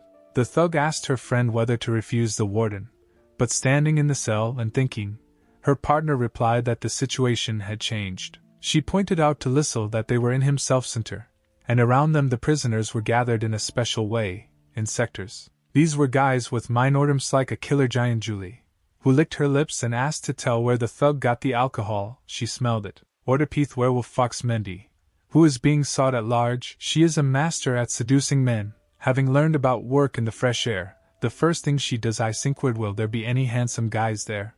These prisoners call prison their home. They do not want to be released. I have thought about how many of them there were. 200 or even more. It turns out that the warden doesn't need cannon fodder. Aiden selected candidates based on mutually beneficial cooperation. The girls saw the whole picture and realized that the warden needed strength to resist the rebels. She blurted out that they were chosen for the role of bosses. Aiden must have studied the matter well, and who would be better suited for this role than the captain of the mercenaries. Lissel seriously replied that the bosses sounded good, but they would still remain the overseer's lackeys, and she recalled how their team was destroyed, and they abandoned their own. She sadly said that the owner gets rid of the dog when he doesn't need it. Aya noticed that now everything is different. The boss is on their side and they can attack. The goal of the rebels is to escape, and not to fight with them. She noticed that there is a benefit if they can convince the others. Besides, it's nice to call Lissel the boss, isn't it great? Lissel didn't have time. Ball thought there is work for drinking. As the voices of those wishing to be heard were heard, the succubus lit up with happiness, asking not to forget her. Mary was dissatisfied with how a small indulgence could overcome the desire to escape. She was thinking about how to win over these new bosses, and she needed the support of Dolly, who at that moment was watching the thug and her friend Grinnet thought they will be turned into trash. She remembered how Dolly kicked her out of the coven, hit her, and said that she would no longer be her mentor. Expulsion from the coven, a community of witches, meant loneliness, and she was charged with violating the rules. Mary had already begun testing experiments on people. She made excuses that these were a couple of beggars. No one would even know. Dolly then menacingly told her with contempt that she had not even repented of her sins. Master Lamia was chasing her, and she had to cross the border and get into the forbidden area. But the anger of the chief master of Lamia was so strong that it seemed that she would tear her apart on the spot. The Forbidden Zone is the most dangerous place where almost no one survives, even with superpowers. She thought how Dolly's teacher would be surprised that she not only survived the Forbidden Zone, but also mastered the secret technique and created Evans. Even the great four witches will kneel before her. Aiden gave the released prisoner her personal belongings and congratulated her on her release. He asked her name and what she did. The girl replied that her name was Carol and she was a bounty hunter. He wished her good luck in her freedom and to control herself, to which Carol asked in surprise if it was true that she was being released. She beat up a security guard who called her a punt after making fun of her bust. The girl said that during her year of stay she only saw executions prisoners. But I didn't see anyone being released early. Aiden needs something from her. He put money in front of her and asked her to tell her more about her profession. Marakamito, the dining room Ashia's, the lists of Lissel's names are reported. The girls said that if they could still drink, then this was not a prison, but a paradise. Mary went to Dolly, who was having lunch alone, and said that she and her mistress had not seen each other for a long time. Dolly looked at her distantly and silently without reacting. Then she smiled and said that she didn't recognize it right away, but she heard that she had become a mother and was all about worries. Mary annoyed was such a mockery, she said, since she knows about her daughter then the goals should be clear. At her offer to help, Dolly grinned, saying why she decided that she wanted to run away. She was generally having a good time. Mary told her that the post was a tame dog Onki.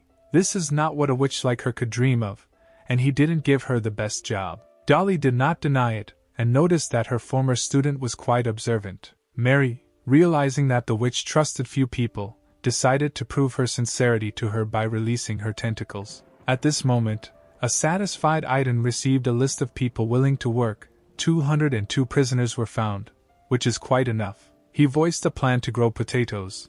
They will go to the canteen for food, and you can also learn to distill alcohol from them. Lissel was very inspired by the idea of distilling alcohol. Beaming, she said she would check everything. But what are they for? What they heard from Aiden left them speechless. He decided to send them to the market to buy potatoes, since everyone was busy and there was no one to buy them. He gathered a team from Galala to help them. As a forest elf she was well versed in varieties. The werewolf fox Mendy and the giantess Julie. They were signs, and some in shackles, did not believe their eyes that they were just going to the market like that. Security guard Isabel warned them that they need to return early so that the magic circle does not cripple them. Meanwhile, Mary demonstrated to her teacher what she had learned in the Forbidden Zone, namely the art of prosperity. Everything she touches will grow at an extraordinary rate. She gave the example of chicken, which in a few seconds became a chicken. She said that if you try this on a magic circle, it will begin to expand and collapse. Mary said that she knows about the contract with Aiden. If it is broken, death occurs. But thanks to the ritual of prosperity, the problem can be solved. With the help of enhanced growth, the object reaches a critical point and separates. This way Dolly will have a new body and she will be able to resist curse. Having completed the demonstration of the experiment with the split chicken, she triumphantly asked whether the lady would be satisfied with such a result. Dolly grimaced with a grin and ordered to leave the dining room immediately. Then she would pretend that nothing had happened. Mary first was taken aback, but then she laughed evilly, saying that it was her big mistake. She wants Mary and Aiden to fight each other. Why, isn't it easier to cooperate? To which Dolly laughed, saying that her former student was not like that before smart. An aggressive group of people entered the dining room where the prisoners were having lunch and decided to start a riot. Did not have time had lunch to ask them nothing. They attacked those sitting. They attacked Aiden's minions, tearing them to blood. Mary once again invited the teacher to think about her proposal, or not to interfere. Passers-by turned around at the group of prisoners walking through the market. The girls felt squeezed, except for Mendy, who made eyes at all the passing men. Carol with her group I was watching behind this group, carrying out Aiden's task. Aiden paid her bail and asked her to follow this group at the market. While trying to escape, Warden gave the order to kill on the spot. The girls looked at him doubtfully. Slumho passed by asking Galala if they were going the right way. There were no potatoes in sight, to which the elf assured them that her instincts would not let them down. The further they walked, the more they felt the seal on their neck begin to weaken. Mendy was the first to speak out loud. Aya became very anxious, especially when Mendy carelessly clarified that they were going to leave the magic circle. Galala threw the sign off her chest and asked the others if they were really idiots or pretending. It was better to go further away and plan an escape. Friend and Aiden were discussing whether Galala should decide to escape. The warden noticed that she had not visited Evans for several days. He noted that if Galala was a child, then nothing strange, but given that she is 170 years old and more experienced than everyone else, it seems that she decided to run away. Meanwhile, when the others looked at the elf disapprovingly, she reminded them that she lives in constant fear. Because of her appearance, she is the first to be dealt with, and she is tired of humiliation. She remembered the last time she was almost killed by rioting prisoners. She stated that they were healthy people who knew how to defend themselves and had no right to judge her. The elf suggested using the 10 escaped coins that Aiden gave to buy potatoes. Mendy was the first to respond, saying that the seal had weakened significantly, and the time was really right. Besides, she had a lot of lovers who could shelter them. But as she noted, you need to make your way through the forest carefully, since she has cuckolded many witches, so she has many enemies. Aya and Lissel decided to stay away from this couple. After Mendy, Lissel started making eyes at her with an offer to have dinner, when Aya interrupted the skirmish and said that all this was strange. Why would Aiden send them alone? Really, there weren't a couple of workers, and besides, he allowed them to get to the edge of the magic circle. At this moment Jalila felt vibrations of tension, surveillance. Dozens of eyes were watching them. She burst into tears that she had chosen the wrong path, and they needed to go get potatoes. Aya felt extraordinary tension. It was a trap from the very beginning. He gave them the illusion of freedom. They were watched by dozens of Carol's mercenaries, ready to shoot at any minute. Carol ordered her people to be quiet. It seemed their presence had begun to be suspected. Feeling that the tension was heating up to the limit, Galala, all in tears from fear, shouted that she needed to go and not make Mr. Aiden wait. Meanwhile, Aiden was having a lesson with Evans. Telling that if you want to tame wolves, make tame dogs out of them. In order to teach someone fidelity, you need to let them know affection. Evans thoughtfully noted that this means Little Red Riding Hood can tame the wolf and make him her dog, and then he won't eat her grandmother. To which Aiden noted that there is nothing absolute in this world. Everything depends only on ourselves. At that moment, the girls saw pictures of her creation: darkness, mucus, emptiness. A guard rushed into the office, shouting that there was a riot in the dining room, and we needed to run away urgently. The warden was taken aback, where the problems could have come from.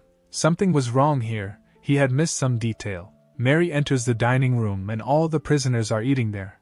Everything should have gone well. Then he sees Dolly in the magic ball. Is she really connected with this even when the bullet was stolen? Someone is controlling the instigators, but we need to find out who is behind them. He gave the order to the guard to watch. In the dining room there were broken tables, mountain spat dishes, and lying in blood prisoners. Mary approached Dolly and asked, since she did not intervene, but simply watched, what she would do now. Would she run away with everyone or go beg for Aiden's forgiveness? The witch told her that she remembered her as a little girl, watched her and told her teacher to watch her, since her mind was visible from childhood. But this mind turned the girl into an arrogant and selfish bitch. And this bitch will stop at nothing to achieve her goals. Mary was clearly disappointed by such an unflattering statement, but replied that Dolly should watch her language. They are now in the same boat. Then she launched her power, which began to draw in their magical signs, telling Mary who needs her to work with her. The Tiger Woman and the Gorgon noticed that the conversation was not going according to plan, but decided not to interfere, since they knew, since Dolly cooperates with Aiden, she has a part save strength. Mary was frightened when she saw such power, saying that only she could break her contract. Dolly laughed in response and stated that she also descended into the Forbidden Lands and mastered all these techniques. Dolly I was looking for. Although she didn't find her former student in the Forbidden Lands, she learned the splitting techniques, the same as well as Mary. It allows you to split the body, soul and even the lifespan of a creature in half. The witch added that her former student forgot to mention one detail of this technique. The creature's mind suffers. They turn into mentally retarded, crippled clones. After that, she threw Mary away with all her strength. At that moment, the succubus grabbed her hand and dragged her along, saying that she needed to run. Mary stood in a daze, seeing not a succubus, but a deity with a knife, who told her to close her eyes and soon it would all be over. In that moment succubus she collapsed with her on the floor when she saw a rat that jumped on her leg. The enraged prisoner, screaming furiously, rushed at the succubus, intending to tear her apart with her claws. She felt a burning pain and blood sprayed from her head after the prisoner's claws. Mary tried to close it. The succubus squealed in pain. Everything turned into some kind of chaos. The enraged prisoner thought it was time to stop, but her whole being continued to demand blood. She no longer cared. She threw the succubus and Mary away with her strong paw. Mary looked at Madanga. Somewhere the voice of her cellmate was heard, who was trying to find her. At that moment, her gaze fell on Dolly sitting calmly at the table, who mockingly waved her hand. At this time, Frenda fled with her guards, ordering everyone to return to their cells. The Gorgon, seeing the guards, said that it was necessary to retreat, but her sisters agreed, this clearly unhappy. They screamed and the desire to kill and tear broke out with renewed vigor. They no longer wanted to obey. They stood and looked at the guards led by Frenda and were a little confused, since this time there were much more guards. Aiden was thinking about the situation at this time. He urgently needed to find out who was controlling the bloodthirsty group. Frenda announced that the riot had been suppressed and the wounded needed to be tended to, and these guys, she nodded at the rioters, were left to their own devices. Aiden accepted a shipment of potatoes for planting, praising the prisoners for their work and noticing weather problems. The group stood like schoolchildren at the blackboard, not knowing what to do, whether the boss knew what they wanted to do and what to answer. They assured that everything was wonderful and were about to leave, but Lissel looked at the barrel, licking her lips, telling them that she would like to take a sip. Aiden abruptly ordered them to stop. They were cold with horror, but the guard's next action plunged them into even greater shock. He gave them a barrel and allowed them to celebrate the start of a project that rests entirely on their shoulders. Girls violently celebrated the beginning of the project. Lissel drank too much, but swore to Aiden that the project would be done in the best possible way. Galala considered herself a member of the ruling team. Wine and the knowledge that she was the leader of the group gave her confidence in her abilities. Fueled up, Mendy and the giantess were glad that everything had turned out so well and they did not run away. They realized for themselves that they needed to serve the warden faithfully, and everything would be fine. Group of aggressive rebelli called on you to join them, saying there was no security. What was the point of sitting in cells? Lissel, the giantess, Mendy and Galala approached them, ready to punch them in the face if they caused a commotion during their work. Aya suddenly realized that they had really become Aiden's obedient dogs. The rebels instantly lit up and replied that it had been a long time to get even with them, and then they themselves came. The girls rushed to provocateurs. Galala, shouting that they would decorate their vile faces, rushed forward, feeling the strength of her friends behind her. A harpy with burning eyes rushed into the attack, ready with its claws break. Aya shouted to Lissel that her weak point was her shoulders. If break her arm, she will be paralyzed. Suddenly, the dragon-born Camilla jumped out and hit the harpy so that it flew to the other end of the room. The boar woman growled that she also became Aiden's dog, to which Camilla replied that she just came for the money, so as soon as she takes it, everything can continue. On her own, Camilla preferred to remain neutral. The succubus prepared a bag of money for Camilla with a businesslike air, telling Mary, calling her a little one, that she protects her not only in words, she has many levers to remove unwanted ones. The Ant Queen had a bandaged hand that was broken and thanked her. At this time, the boar was flying at Lissel with all the power of its multi-ton weight. Mendy screamed at the bouncer to turn around. Lissel calmly told her not to worry and hit her attacker with all her might. The boar flew off with a roar, but a toothy creature flew towards Mendy from a height. Mendy used her ability to blow the fox's tail to size that huge ball from where it came out. Having blinded the enemy, Mendy jumped up with the grace of a fox and hit the offender, so that she almost lost her teeth. At this time, Lissel became excited and twisted the boar, and did understand just as she wasn't smeared by her 3-ton weight, she also has the strength to attack. A fiery magical symbol appeared on the thug's back. Fiery lightning illuminated her, and with her bare hands she tore out the tusks from women. The boar screamed in pain. Aya called out to her friend, as soon as she finishes with the boar, who was already twisted in pain, let her help the others. The giantess fought with a prisoner who had the ability to absorb the enemy's physical strength in battle. One of her friends shouted to the giant girl that if she wins quickly, she will give her her breakfast. At one moment she was overcome by ecstasy, and her fetus turning into the muscles.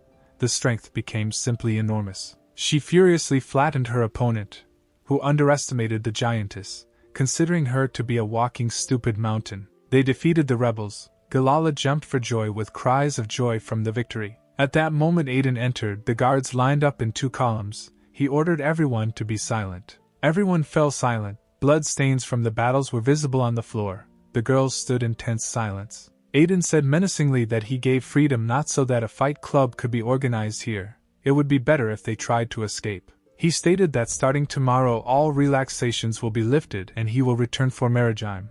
The vampire angrily thought that their plan was being disrupted, since tomorrow they would not be able to freely leave their cells.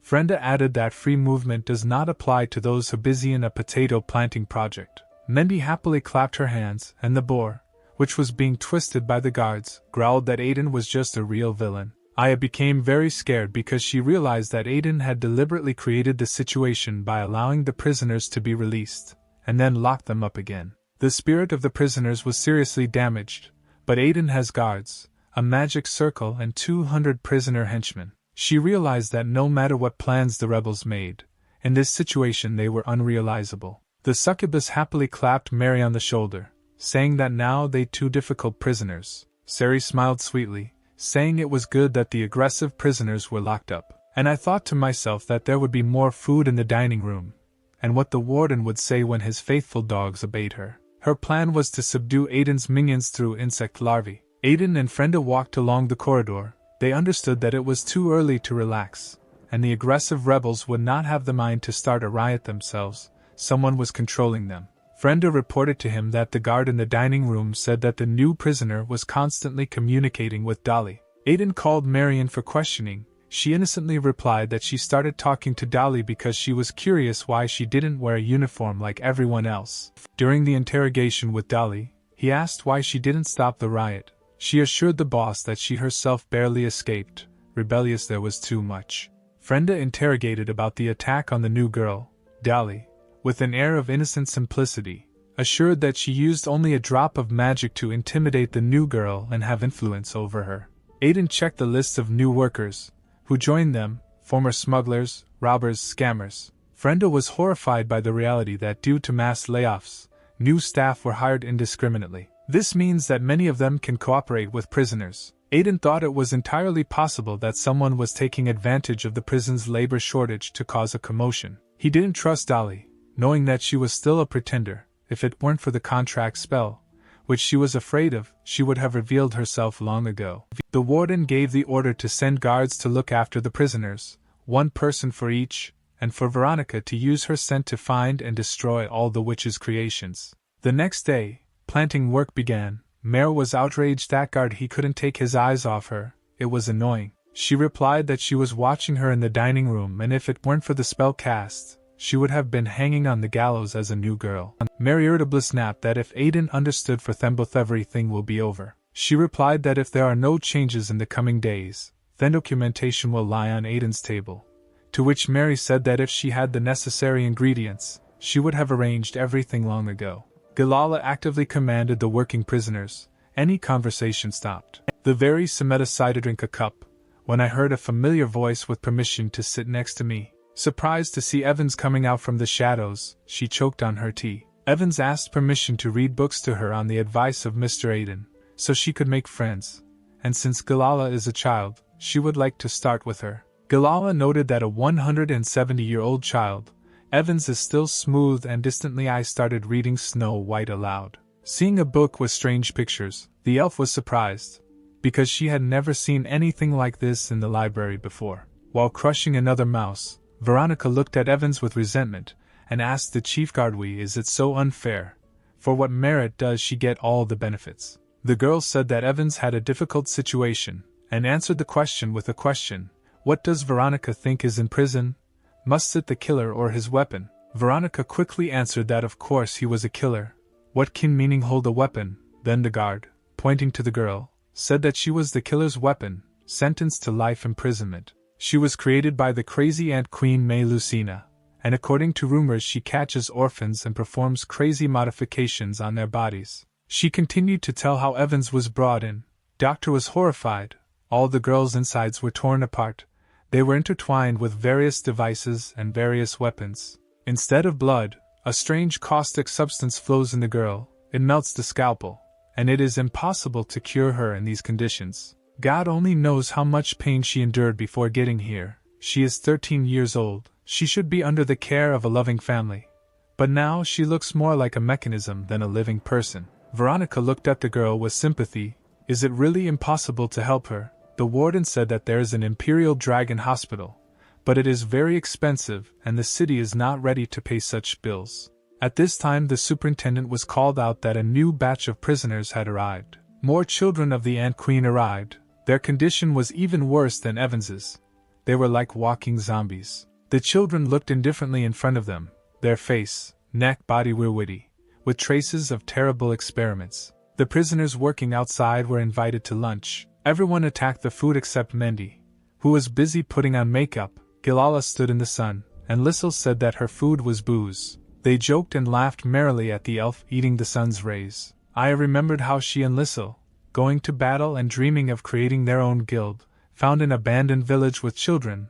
They wanted to adopt abandoned children, give them family and care. The plans were to train children in professions and teach them how to earn money. After the battle, the guild was defeated.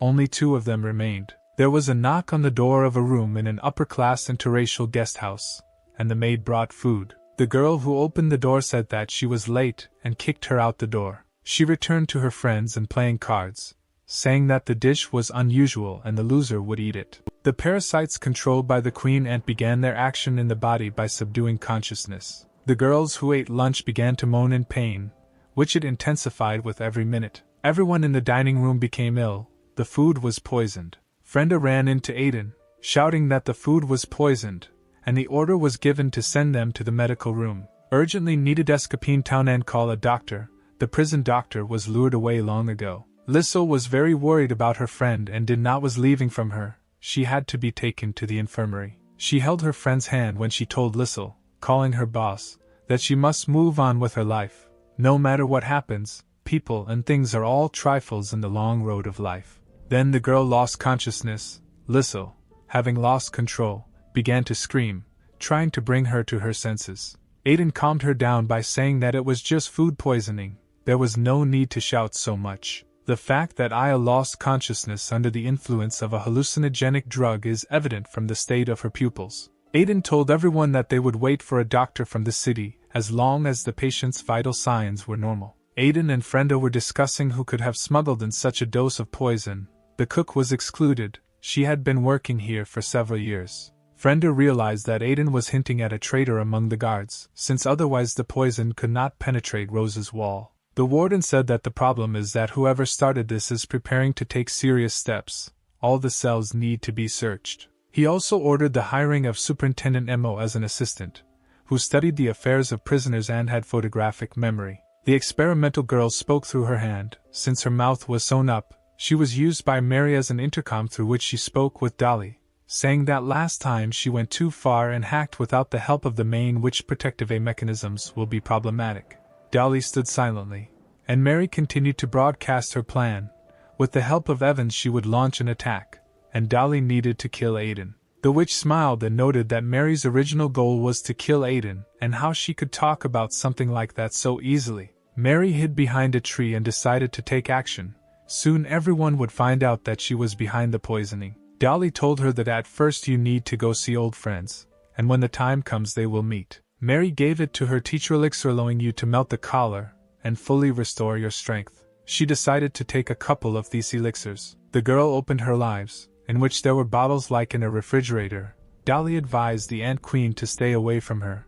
The main witch Lamia would immediately kill her if she saw her. At this time, a search began in each cell, and some prisoners were extremely indignant. In the succubus's chamber, Veronica found a strange vibrating pink crystal. Quartermaster whispered to her that he was vibrating under the influence heat. The succubus was hysterical and asked to be given her baby. Veronica honestly promised show this thing to Aiden. If he does not pose a threat, then it will be returned to her. The succubus became even more hysterical, begging her not to show it to her boss. Dolly went into the library to see Arsina, calling her a bookworm. She did not appreciate the humor and suggested that she speak to the point. The witch asked Arsina to look at Aiden's soul. Is it the same as before, and is he ready to release them from the contract? Arsina asked if she was in her right mind to ask such a thing. Dolly explained her request. Her furry pets have recently been falling into mousetraps that were placed throughout the prison. You need to understand whether this is a kind of warning from Aiden. Arsina said that the warden served in the Holy Inquisition. He was dipped in holy water at the ceremony, so the only way to penetrate the soul was through his eyes. Dolly noticed that his soul is in the body of the warden or not, but he cannot walk quickly. The witch explained that 2 months ago, for an unknown reason, the warden began to use a cane. His right leg became less mobile, so even if he could not defeat him, he could run away. Arsina reminded him of the agreement. One spell from his lips and they were corpses. The girl suggested asking the elf who reads emotions. As Dolly left, she said that soon it would be very noisy here and placed it in front of the necromancer elixir a melting collar. She also promised her friend if she needed to provide a secluded place. Arsina sat silently and did not answer. Veronica innocently showed Aiden a vibrating succubus crystal, asking if this thing was dangerous, to which he lowered his eyes and did not answer. Quartermaster clutched her stomach with laughter and held express education, having told what is this item used for. Veronica was ready to fall into the ground with shame when she found out everything. She remembered when she said goodbye to her fellow villagers. They said that she was the most suitable age for love and wished her to woo Aiden. Veronica blushed, realizing how inexperienced she was in love affairs. She definitely had no chance. Suddenly Veronica screamed that she could smell the smell. Everyone looked at her in alarm. While studying at the Equestrian Academy, the teacher showed them a flower and told them to remember this smell of death. He showed a flower that grows from the bones of a corpse. It contains the power of the evil god of the Forbidden Land. It was he who caused trouble 100 years ago, when all races were on the verge of extinction. Veronica, realizing the horror of the situation, rushed to the infirmary to see the patients. She screamed why the prison smelled like a boned flower. This smell came from everywhere. Those who were poisoned were vomiting in the dining room. Aiden was horrified when Veronica informed him that the smell was coming from the prisoner's vomit. He remembered Evans when she went to prison and was unconscious. Doctor said that in her blood there is a boned flower. Only the Queen of Ants can get it. At that moment, Galala ran in screaming and reported that Evans had escaped. She called her mother and simply took off. The elf could not stop her. Aiden shouted that the Ant Queen was here.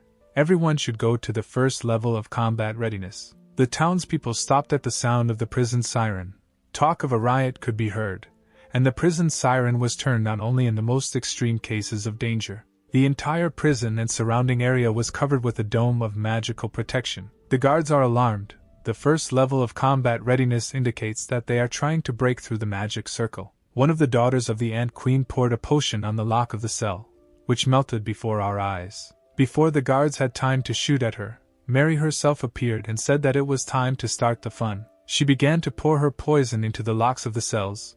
The prisoners broke out to freedom. Dozens of aggressive creatures, sweeping away everything, ready to kill, broke free. Security rushed into Aiden, shouting that the Ant Queen attacked cells, prisoners are free, and a juvenile delinquent melted the castle. Quartermasters were terrified. Panic began. This is a conspiracy. Are these children also her creations? Aiden ordered not to panic. Getting out of prison is not so easy. Everyone must fulfill their tasks. Main quartermasters Helly and Jenny were ordered to go to the cells. They could shoot, but not attack. Frenda and her assistant were supposed to go to the lobby. You need to understand the mechanism of the protective circle. It needs to be configured. Isabella was assigned the task of being in charge of logistics and providing the center with the necessary power. Veronica was supposed to guard the center of the prison and ensure the safety of Frenda and Mo. According to the regulations, after the alarm signal, the army of the Silver City must arrive within 15 minutes. But Aiden realized that help wait no need. Anthony has thought of everything. Then Aiden took a flare from his desk drawer and lit it. The bounty hunter Carol left her when she left after the last task. If any trouble arises, she will know and will immediately arrive with help. She heard the call fireworks lit at the most opportune time. She swore while in the ladies' room. The danger is that she herself can take advantage of the chaos that is happening, Aiden thought, holding the notebook in his hands. Frenda clarified with the warden that this could indeed be used as a weapon. She would not have done this if she had not been sure what trump card Anthony had. When they left, Anthony gave Frenda that very notebook and winked that before entering the center, she should pay attention to the note. The mouse at that moment was Dolly's eyes, Frenda groaned, wanting to clarify. But Aiden said to remain silent. No one should know about this. No. The witch was haunted by what note she was talking about, what kind of trump card the warden was hiding. She needed to find out everything carefully before quarreling with him. When the succubus found out who her little sister was from her cell, she wrapped herself in a blanket and screamed at the top of her voice so that she wouldn't kill her. Mary thanked her for being kind to her and stood up, offered to go with her and guaranteed protection. The succubus tremblingly babbled that she only 1 year old remained in jail. The Queen of the Ants thoughtfully noted that the succubus was one of the few who protected and looked after her, so if fate wishes, they will meet again. The succubus, still frightened, but no longer trembling in feverish fear, looked at Mary and their gazes met. When she saw Mary tearing the locks and collars off the prisoners, she wondered if Aiden could handle them. Test subject Mary used tentacles to connect to the bodies of prisoners. They noted that the strength seems to be restored, but it feels like it's not completely restored. They directed the flow of their forces at the gate. When they realized that they were too strong, they decided to try to demolish the walls. The Ant Queen ordered them to move out of the way and began to attack the obstacles herself. She almost managed to break through the gate. Everyone was screaming with impatience. One of the main quartermasters showed the keys and said every prison has rules. Prevention riots are equated to a feat. The same rule also applies in rows. The term will be reduced. Lissel stated that she doesn't care about the term. She wants to smear these degenerates who poison Aya. The Queen Ant tried to break through the gate barrier. The prisoners rushed about impatiently. The gates opened a little but did not give in completely yet. Tiger Woman asked about the other prisoners who were still locked in their cells. Shouldn't they be released? Mary answered why they need this garbage. But she protested, because you can't throw living people like some kind of garbage. Then Mary gave them a potion and said that it could not only melt locks, but also heal wounds. They should drink it if they encounter something unexpected. At that second there was a deafening explosion, and the gates were broken open. The prisoners broke free screaming. Frenda and some of the guards were in a special room watching escaped pris. Aiden's deputy ordered them to stick to the main plan. Special sirens lit up on the walls, and combat robots began to line up. A Piregian-sized lion familiar witches with Wildgrowl approached to stop the rioters. Dozens of guards with weapons, a lion and combat robots rushed at the prisoners who jumped out. Security used freeze rays paralyzing those who fall upon them. Veronica asked why the magic circle was not activated. Because prisoners can use magic, to which the girl was asked to join the battle. Lissel was stretching her muscles. She was ready to beat up those she didn't like. The shackles were removed from her. Mendy tried to calm her down. When Lissel and her guards rushed into battle, she managed to ask about the prison guards, who was in charge, and they reassured her that there were people there. Carol arrived, noticing a bunch of mousetraps and grinning. Quipped about a large number of rats, to which Aiden suggested getting down to business. The bounty hunter's proposal was to station her men outside the prison to prevent the prisoners from escaping into Silver City. Payment 1,000 gold.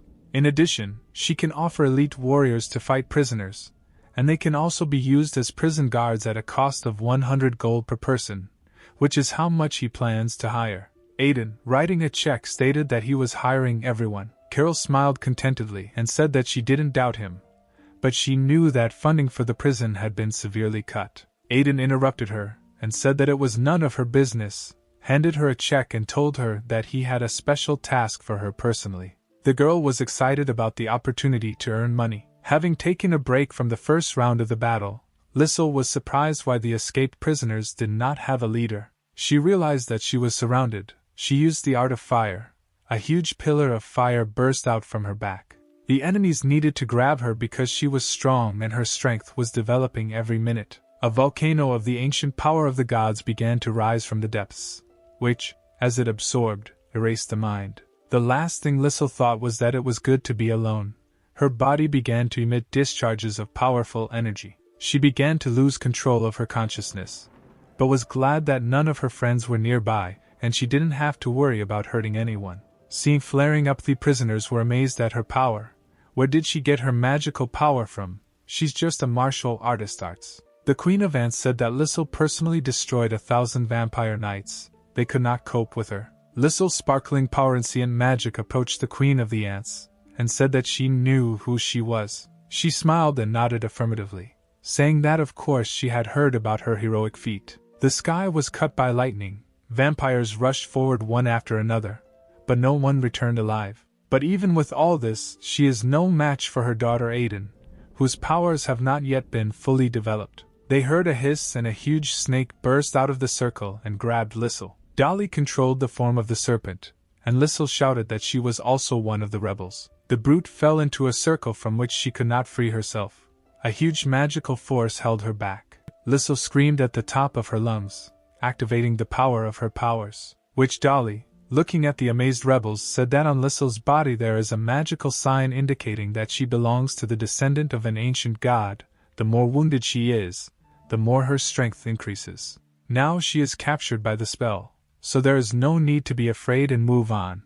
At that moment Galala flew out of the circle of spells, shouting that she did not see Aiden's emotions. One of the prisoners still behind bars called her a liar. Prisoners looking at him wearily screaming in the circle. Lissel began to walk further. At that moment, the thug clearly saw the children from that abandoned village. They were so happy when they learned that they would all be taken away when we'll destroy vampires. Lissel said that she always keeps her word and she will definitely come back for them. When she and Aya went to find out about the children, they were told that they were all adopted by some woman. And now, seeing the exhausted girl who looked like a zombie, whom the Queen of the Ants called her daughter, I realized that this was the same girl who had been waiting so much. Lissel screamed, so she adopted these children and used them as an experiment, to which Mary just grinned. Prisoners in the central zone fought against robotic fighting machines. There were guards at the door, and many of the riders were torn to pieces by the lion familiar. One of the prisoners approached the queen and asking her to do something. Dolly began to cast a spell by summoning her falcon familiar. The huge bird rushed to smash the combat vehicles like they were toy soldiers. The lion also began to disappear. Dolly explained that this is dispersive magic. It's not for nothing that she is the main witch and her main direction is summoning creatures. The guards noticed that if the witch had been on their side, they would definitely have been able to win. Behind them, Mendy timidly remarked what they should do now. Frenda, watching from a special room, ordered to retreat according to the instructions and hurried to find out why the prisoners could use magic. Quartermaster, the person responsible for setting up the magic circle, reported that the circle's indicators are normal. Magic is being supplied to prisoners from outside. Their opponent is the Queen Ant, that's her job. She increased said magic out strength of the rebels. It was decided to reboot the magic circle and bring energy stones. The prisoners, seeing that the guards had retreated, began to run towards the exit. Only the Princess of the Blood was not feeling well, complaining of lack of sleep and headaches in the last few days. Dolly asked Mary why she didn't take it off the others' collars, to which she replied that her potion alone was not enough. She injected stimulants into their brains to activate magical powers, but if the stimulants are not removed from such stress, their brains will collapse. Dolly grinned and noticed that her former student was using all the same methods. The guards, meanwhile, hid in the bunker and fired from holes in the walls. Mary replied that she knew what to do. In Thisoneth there are 3 passages, and there are now less than 100 guards. She suggested using their numerical advantage to split into 3 groups to destroy the guards, and then everyone meet at the main entrance. Dolly agreed with this, but she noticed that she would not be able to help all 3 groups if something happened, since special mechanisms were installed here. Mary reassured her by assuring her that her employer needed Aiden alive and not the prisoners. Then she ordered Evans to clear the way, and the girl obediently began to act. The girl walked forward, arrows, bullets, spears stuck into her. She was burning. The prisoner standing next to Mary screamed that the girl was wounded. Mary calmly ordered to just watch what happens next. Killer number 1 is capable of much more. The girl, covered in bullets, simply absorbed them. The dress tore and 2 of her shoulder blades came out. Revolver, which she picked up and, like an experienced machine, began to shoot. Having absorbed the bullets, Evans began firing at the guards with them. Mary looked at her creation with pride. The Ant Queen ordered to move forward. The guards began to retreat under the firepower. Someone was approaching. Lissel shouted that whoever it was, let him hit her so that she could break out of these shackles. The succubus slapped her in the face. The The thug asked her that she hadn't eaten enough porridge, she should at least stab her with a knife. At this time they heard someone rapidly approaching them. They were quickly attacked by one of the bloodthirsty rebels. Lissel and the succubus froze without saying anything. They were simply waiting for the next step. The townspeople stopped and looked at the sky, seeing thunderclaps, not understanding what's wrong with the weather, if there's thunder in Solarde. Aiden met Arsina asking why she wasn't in the library, to which she replied that given what was happening Hardlasomion will come for the book. Aiden invited her to take refuge in his office, then looked at her and asked if she had come to challenge him. Arsina replied that she would not dare. Arsina said that today many people will die, and Mr. Aiden himself might die. Would he like to leave his soul for her safekeeping? The tiger woman and her partner went down to the punishment cell calling for Katrina, Anna and Ella, who were locked somewhere here. Suddenly they heard a cry for help from below. Someone was locked in the room below the punishment cell. They climbed up after the hatch was opened for them, saying that the monsters in the lower compartments were constantly fighting. Their heads were already spinning. The harpy said that she had lost contact with the main group while saving and how they could all get out of here now. One of them suggested releasing the Wendigo, a creature locked in a cage, so that it would free the way for them. Everyone stood in silence. This creature did not know how it would behave. Can't notice that isn't the Wendigo locked here on business. The pirate added that there are rumors that evil deities are sitting in this creature. The third said, what if it kills them too? Don't worry, the initiator of the proposal replied. We have a good relationship with this creature. Soon they will see how it defeats the prison guards. Quartermasters watching these steps, they sadly noted that they themselves weren't their accomplices. One of the prisoners saw the girls and was a little scared, but the tigress said that there were only 2 of them, and she would deal with them. The tigress had an animal instinct for the upcoming danger. She bared her teeth predatorily. Starting to attack the guards, she saw rays emanating from them. Her ardor cooled down and she suggested giving up. Fear and danger paralyzed the predator's instinct to attack. The boar rushed at full speed at the girls, who with their weapons turned the attacker into mincemeat. Blood spread across the walls. Everyone was amazed at this outcome of the case. Tigress said we need to save asses. Some of them have already been not sure that the Wendigo will be able to defeat the guards. As one showed the prisoners a whole bag with the Queen Ant's potion, offering to feed it to the Wendigo. After arguing a little about how much should be fed to this creature for it to have an effect, we decided to give everything we had. The creature began to increase in size incredibly quickly. The prisoners looked in horror as the monster began to transform. An incredible roar and explosion began. The Wendigo changed shape and turned into a monster that moved chaotically towards the group. Lissel remembers her battle and pictures flashed through her head in fragments. She stands on the field. There are dead opponents all around. She managed to defeat them all. A comrade in arms shouts to her that more enemies are coming. There are a huge number of them. But there will be no reinforcements. They were abandoned. They were just bait. The blood-sucking queen and her army rushed to attack her alone. There was a strong battle. So many bodies. She and the queen were opposite each other. There was an army behind the queen. This gave Lissel anger and fury. She lit up with magical seals, and the explosion sent the succubus flying to the side. The descendant of the ancient god screamed. The chains of the circle in which she was imprisoned began to break. The succubus flew away and landed painfully on the hard floor. But what she saw after that, a monster of immense size with a multi-ton mass was moving towards them.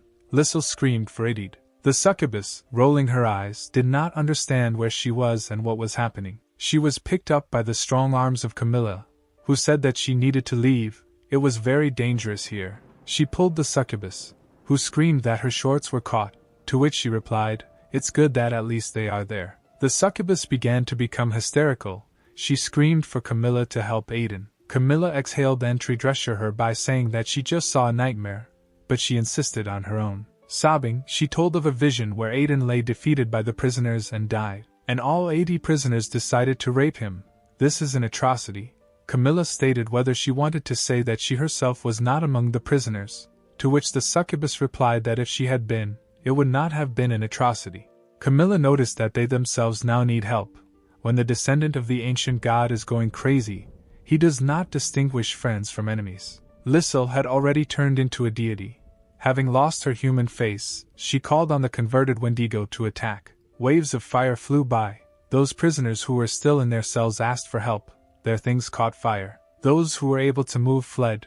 Camilla carried the succubus under her arm. At this time, Evans fought with combat robots as a machine herself. The fugitives, saying that everything was going swimmingly here, jumped out to freedom, running through obstacles. Mary asked Dolly. She had always wondered why witches couldn't modify others. Looking at Evans, she added that it was possible to create an entire army like her and take over the continent. Dolly replied that other witches are no more stupid than her. She wanted to add something else, but changed her mind. Then Mary seriously said that since she had taken this path, she should not consider herself part of the coven and forbade mentioning her name and the name of the teacher. Mary replied that those who do not know how to adapt will sooner or later be eliminated.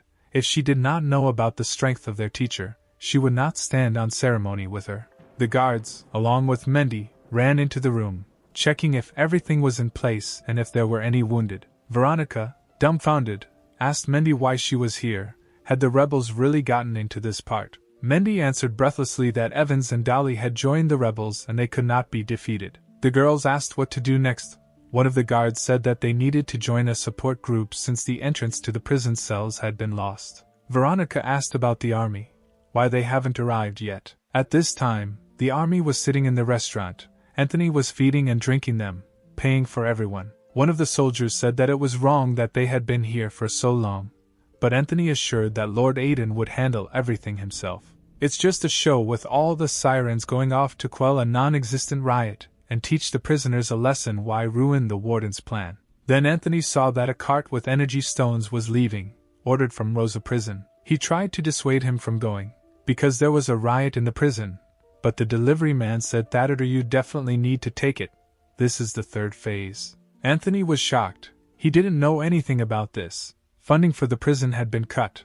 Where did the warden get the money from? Carol heard all this in tension, posing as an ordinary visitor. Aiden sat still also with Arsena. She saw that they had broken through the gate, and asked why he was not doing anything. The warden said thoughtfully that rebellion is not an easy thing. It is necessary to check whether the exercises were of any use. But inside he was panicking.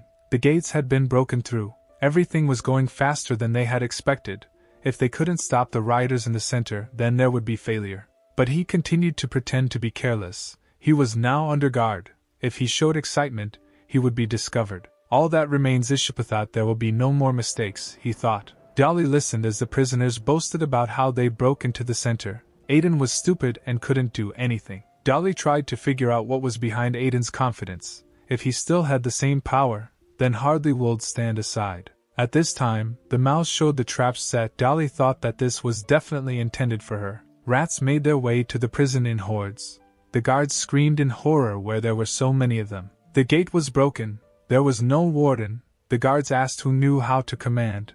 They needed a plan of action. Mendy offered herself. She stated that she had previously commanded an army and began giving instructions. Under Mendy's command, fire began, and some of the prisoners rushing forward were thrown back. The Gorgon said that the concentration in the security center is 90%, but she doesn't smell Aiden. The Ant Queen smiled at the fact that Aiden was now helpless. She added that it was time for her ants to hunt and activated the patients in the infirmary, whom she controlled through insects. The patients began to rise and, like zombies, go to the call of the mistress. Now no one would consider a dying patient a threat. Together Aya, who no longer belonged to herself, stood up with everyone. Mary, grinning, said that the infirmary was their biggest mistake. They didn't take it into account at all. Veronica smelled a corpse. She immediately realized that something was happening in the infirmary. The zombies controlled by Mary almost took out the door. Veronica screamed that they were approaching. Guards didn't understand who she meant. When they were alone with Frenda, she entrusted the girl with a special mission. If the unexpected happened, Veronica needed to come to Aiden's aid. Frenda shared with her that 2 months ago he lost his memory and turned into an ordinary person. Frenda also added that this was kept secret, since few people can be trusted in prison. Frenda was also not entirely sure boarding schools whether they will be able to carry out their duties during the chaos. She reminded Veronica of the original reason for going to prison. Veronica remembered the day when Aiden saved her from her enemy. He stood and looked into the distance. Veronica then walked in his cloak and sobbed. She was so grateful to this man. Taking off from her seat, the girl ran with all her available strength. She understood that the door of the infirmary was next to Aiden's office. Frenda saw this through the control in the bunker, and ordered the side door to be opened and Veronica to be let into the infirmary. The door was broken down. The patients were about to escape from the infirmary. Veronica, turning into a werewolf, rushed at the rushing crowd. Zombie rushed at a crowd ready to tear her apart. They were no longer people. Veronica sealed the first one that rushed at her, realizing that only she could hold them back now. Mary's controlled puppets were also unusually strong. One hit Veronica with all her might. The guard shouted to Mendy that this was certain death. Mendy made excuses that she was in command in the fight against bandits, and not against prisoners. Mendy actually watched the men commanding the detachment. Her main task was flirting and seduction. The guard yelled at her that prisoners and bandits were not the same thing, shaking her and demanding that she do something before it was too late. And then it dawned on Mendy that she could use her charms and see how they would fall on women. The guards began to run away. The prisoners shouted after them what good were they if they ran away like rats. Mary ordered the immediate destruction of the opponents before they gathered their thoughts. Mendy, reincarnated, used a fox spell causing passion and charm. A flow of fluids in huge quantities enveloped the room. Everyone found themselves in a fog. When the prisoners realized that the fog was not poisonous, they thought it was just a trick. But within a minute the women began to vomit. The unbearable smell made them vomit. Mendy said that this is her ability and her kind. She releases pheromones in huge quantities, making puppets out of men with the help of sexual desire. Well, for those who are not interested in women, the smell is simply unbearable. But her strength will not be enough. There are too many opponents. The guards noticed that, not surprising, there is no one here who can like women. But some women did not feel sick. It began to dawn on everyone that they sympathized with their sex. The Gorgon lit up with the fire of love. Everything gasped, shouting that she liked women. Mendy was delighted. Now she can use this puppet for her own purposes. The Gorgon tried to resist the scent, but it became increasingly richer. And now she is already dancing with Mendy, who announces that this is their wedding dance. The Gorgon blushed with embarrassment. She doesn't understand whether it was a dream or reality. It was so enveloping, this aroma of love. Then she spat on everything, even the dream. But it was so beautiful. She looked at her beloved with all her might. Mendy enveloped her puppet more and more, creating a further illusion. She controlled her subject, and she released her power on former comrades. The explosion killed the former comrades. The guards stared at this picture in surprise. Dolly and Mara looking at the incomprehensible picture. They could not understand what was happening there. Mary said that there is no need to waste energy on her. She will activate the insects that are in the Gorgon, and Dolly should kill Aiden. At this time Carol was rushing with a succubus under her arm, and 13th unknown creaturetto, whom gave the name 13, lit up with magical symbols. Mary was blinded. The creature, wrapping its tentacles tightly around her, grabbed Mary, and she felt like she was drowning. The horror of childhood chaos, fear, the depths of the cursed earth surfaced in her head. They sat her down, trembling with fear, and asked her to stay and wait. The creature said that he brought her here from the depths of the Forbidden Lands and her strength was running out. It promised to return tomorrow. Magic Albria will protect the baby. She found herself in some cave, trembling with fear and horror and screaming to her savior not to leave her. She small burst into tears, hearing those terrible creatures from the Forbidden Land calling her little pig. In front of her was a hand full of ants and a voice that she was hungry. You need to eat. Mary, still with rope dangling, ran away on her neck. She cannot return there again. She made her way through the thorns, tearing her legs until they bled, but she could not stay here. She fell on sharp thorns similar to gigantic teeth. This horror came to life in her again. Then she sees a woman in front of her with her face covered, only her huge beautiful eyes. The stranger asked her if she was ready to see the world outside the forbidden zone. Dolly talked to the stranger, saying that this child had come such a long way. She found her on a mountain road. The witch wanted to take her as her student, but the stranger said that this child's skills were very far from magic, and besides, they didn't know her. At that moment, Mary on the floor extended her bloody hand and called for her mother. The stranger said that even after hitting her head in this state, she continues to call her mother. Mary babbled that no, her mother taught her this when they were kept in a barn with pigs. The girl said that if there is a chance to leave the forbidden zone, she said to call any man she meets dad, and any woman mom. This is the only way to survive. It was so painful for the stranger to hear the word mom. She stood with flowers and her heart was breaking with grief. In front of her lay the coffin of the one she loved so much, her dear daughter. On the table with flowers there was a photograph of a little smiling girl. The woman changed little Mary's clothes and bandaged her wounds, noting that it was very difficult to be her student. Then she remembered how her mentor scolded her for conducting genetic experiments on a living person, how angry she was, saying that she should do it on herself if she was so brave. The sobbing girl admitted that she was afraid of pain. The woman grabbed her by the collar of her dress. She shamed her adopted daughter for doing such things at her age in front of living people. Mary, sobbing, asked to forgive her. She just wanted to win the competition. She remembered how her mentor ordered to take care of the body of the man whom Mary had killed and to do everything possible to prevent rumors from leaking about this incident. Next was the awarding of the best student. The mentor warmly hugs the girl who won the competition. The other students were happy, and Mary looked and wanted her to be in that girl's place, so that her adoptive mother would be proud of her. Wooden arms wrapped around her, the girl asked to hug her. How she missed affection and warmth. Hugging the wooden doll and sobbing, Mary asked not to look down on her. She knows that she is just a replacement for her own daughter. She wants to become the best for her. Holding the wooden body tighter, she talked to him, saying that she was an ordinary person. Magic was beyond her. All that was left was body modification. Clinging to the doll to cry and talk it out, the girl said that she wanted to modify hers, then her mother would not know anything. And then, as an adult, she flies into the depths of forbidden lands, driven away by her adoptive mother. Mary screamed her mother, asking herself why her mother cared about others more than her. She understood that only her mentor saved her from the abyss into which she fell. And so Mary flies back to where she once fled. A huge stake pierces her body and a familiar voice calls her the little pig who has returned. She saw that very creature, a living dead creature similar to a mummy, that nightmare from childhood. She was abandoned again, abandoned. Now she has nothing to lose. She still sat near the wall. Evans managed to intercept a spear flying at her adoptive mother, asking what her mother was thinking about. Mary wiped away her tears and said that she simply fell into an illusion. But looking at Evans, her daughter and her best creation, all illusions dissipated. Dolly told her to stop treating herself like that. If not for her technique, they would never have been able to get out of here, and the whole prison would have been filled with snot.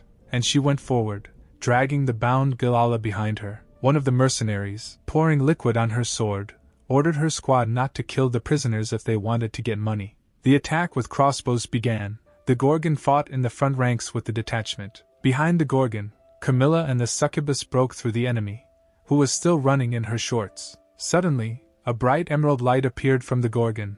Her magical power was at its peak. Dolly paused. Mary was next to her.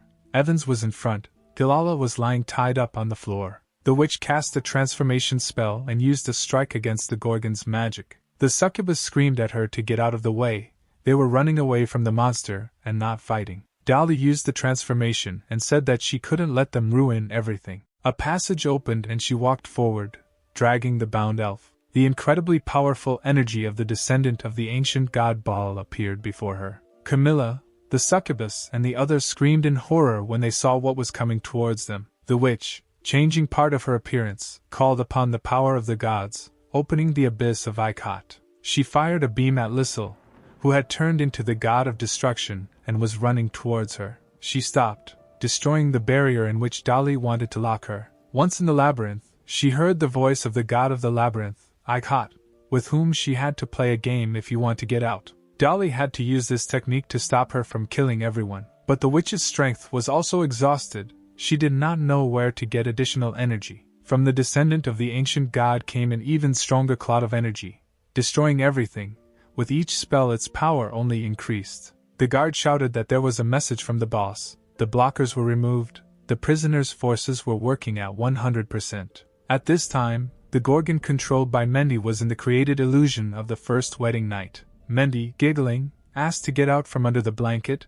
The red Gorgon asked not to rush. The vixen stated that she was a professional in acupuncture massage and would quickly relax her. The Gorgon began to regain strength. It seemed a little more, and it would explode. With one blast wave, she laid down dozens of prisoners advancing on her. The vampire said that she was entering the battle and prepared to attack. The Gorgon and the vampire began to fight. Just as she wanted to bite into her former ally, Carol's mercenaries came, telling her not to kill her, otherwise they wouldn't pay. At this time, the quartermaster rushed in and shouted that even though they were mercenaries, this did not give the right to ignore her orders. Then she saw the senior guard, who reassured her by saying that there was only one circle from the very beginning. It simply served to intimidate. She screamed in horror and surprise, but the girl explained that it was just a lot of money being spent on him. Dolly asked Mary how she was going to break through. There were a lot of guards. She suggested using Evans, but the witch said that the girl was needed to kill Aiden,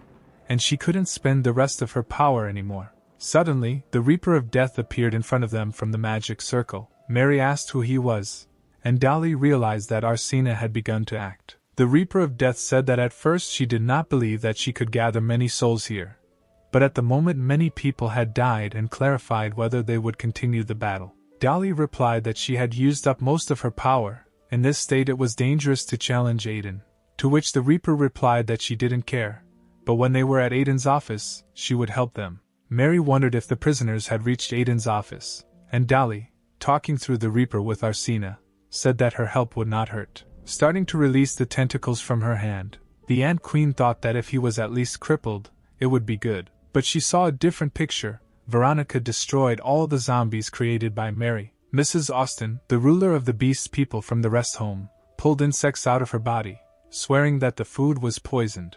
They were just discussing with their friends over a card game what would happen if they ate every last crumb. The girl, tightening her corset, wondered if she was really so naive that she wanted to control her with the help of parasites. In front of her sat a werewolf, whom she ordered to return or die. She thought it was really rare to see something like this in a prison run by Aiden. Seeing Veronica sitting there, having killed so many crazed prisoners, I thought that she was very concentrated on animal instincts. She would need time to get back to normal. The girl appeared in front of Veronica, wondering how she retained her sanity. Usually werewolves lose their minds with so many murders. Opening the passage portal, Dolly asked Mary where her daughters were. To kill Aiden, they needed to save their strength. The Ant Queen pointed to the corpses of the girls, saying that there was no one to call, and they were already dead. She used them as reservoirs for the potion. Mary, followed by Evans and Dolly, went through the passage. The vampire screamed where they were going, throwing everyone away. She was turned into a bat. The prisoners are worried about what to do. Their warden is leaving them to their fate. They saw the mercenaries advancing, realizing that their strength was too small to defeat them. The screaming woman was hit by her friend, shouting that she had woken up. They had been abandoned. No one would come back for them. For this, the prisoner killed her comrade. The other growled why she killed her so cold-bloodedly for such a trifle. She objected. She could not. Her strength would not be enough for such a thing. The collar prevents the release of strength. Disputes began. They didn't believe her. Everyone lost their friends. They were angry. Meanwhile, Frenda coordinated the actions of the prisoners, giving orders which prisoners should attack which. They were looking through the imprisoned Kikimora. Her danger level was Class C. Imprisoned mummy named Jibble Class B. The girls, based on the analysis, decided to reduce the suppression of the collar so that in a fit of anger the prisoners would destroy each other. They lowered the mummy's collar, and she moved towards the others. Another second and a beam came from her and hit the person standing next to her. She saw it fly away and realized that something was wrong with the collar. The partner asked Frenda why she had not used this technique earlier. She replied that the stones for recharging the collars had only been brought in now. She remembered the recording of Aiden, who said that it would not be possible to suppress such a riot without bloodshed. Aiden gave Frenda a list of those splinters that need to be gotten rid of, as if by chance they are bloodthirsty. It will not be possible to re-educate them. And Dolly was also on the list. Since she took the side of the rebels, she must be killed too. Dolly wondered if Aiden had ever used a deadly weapon. The guards simply had paralyzing bullets.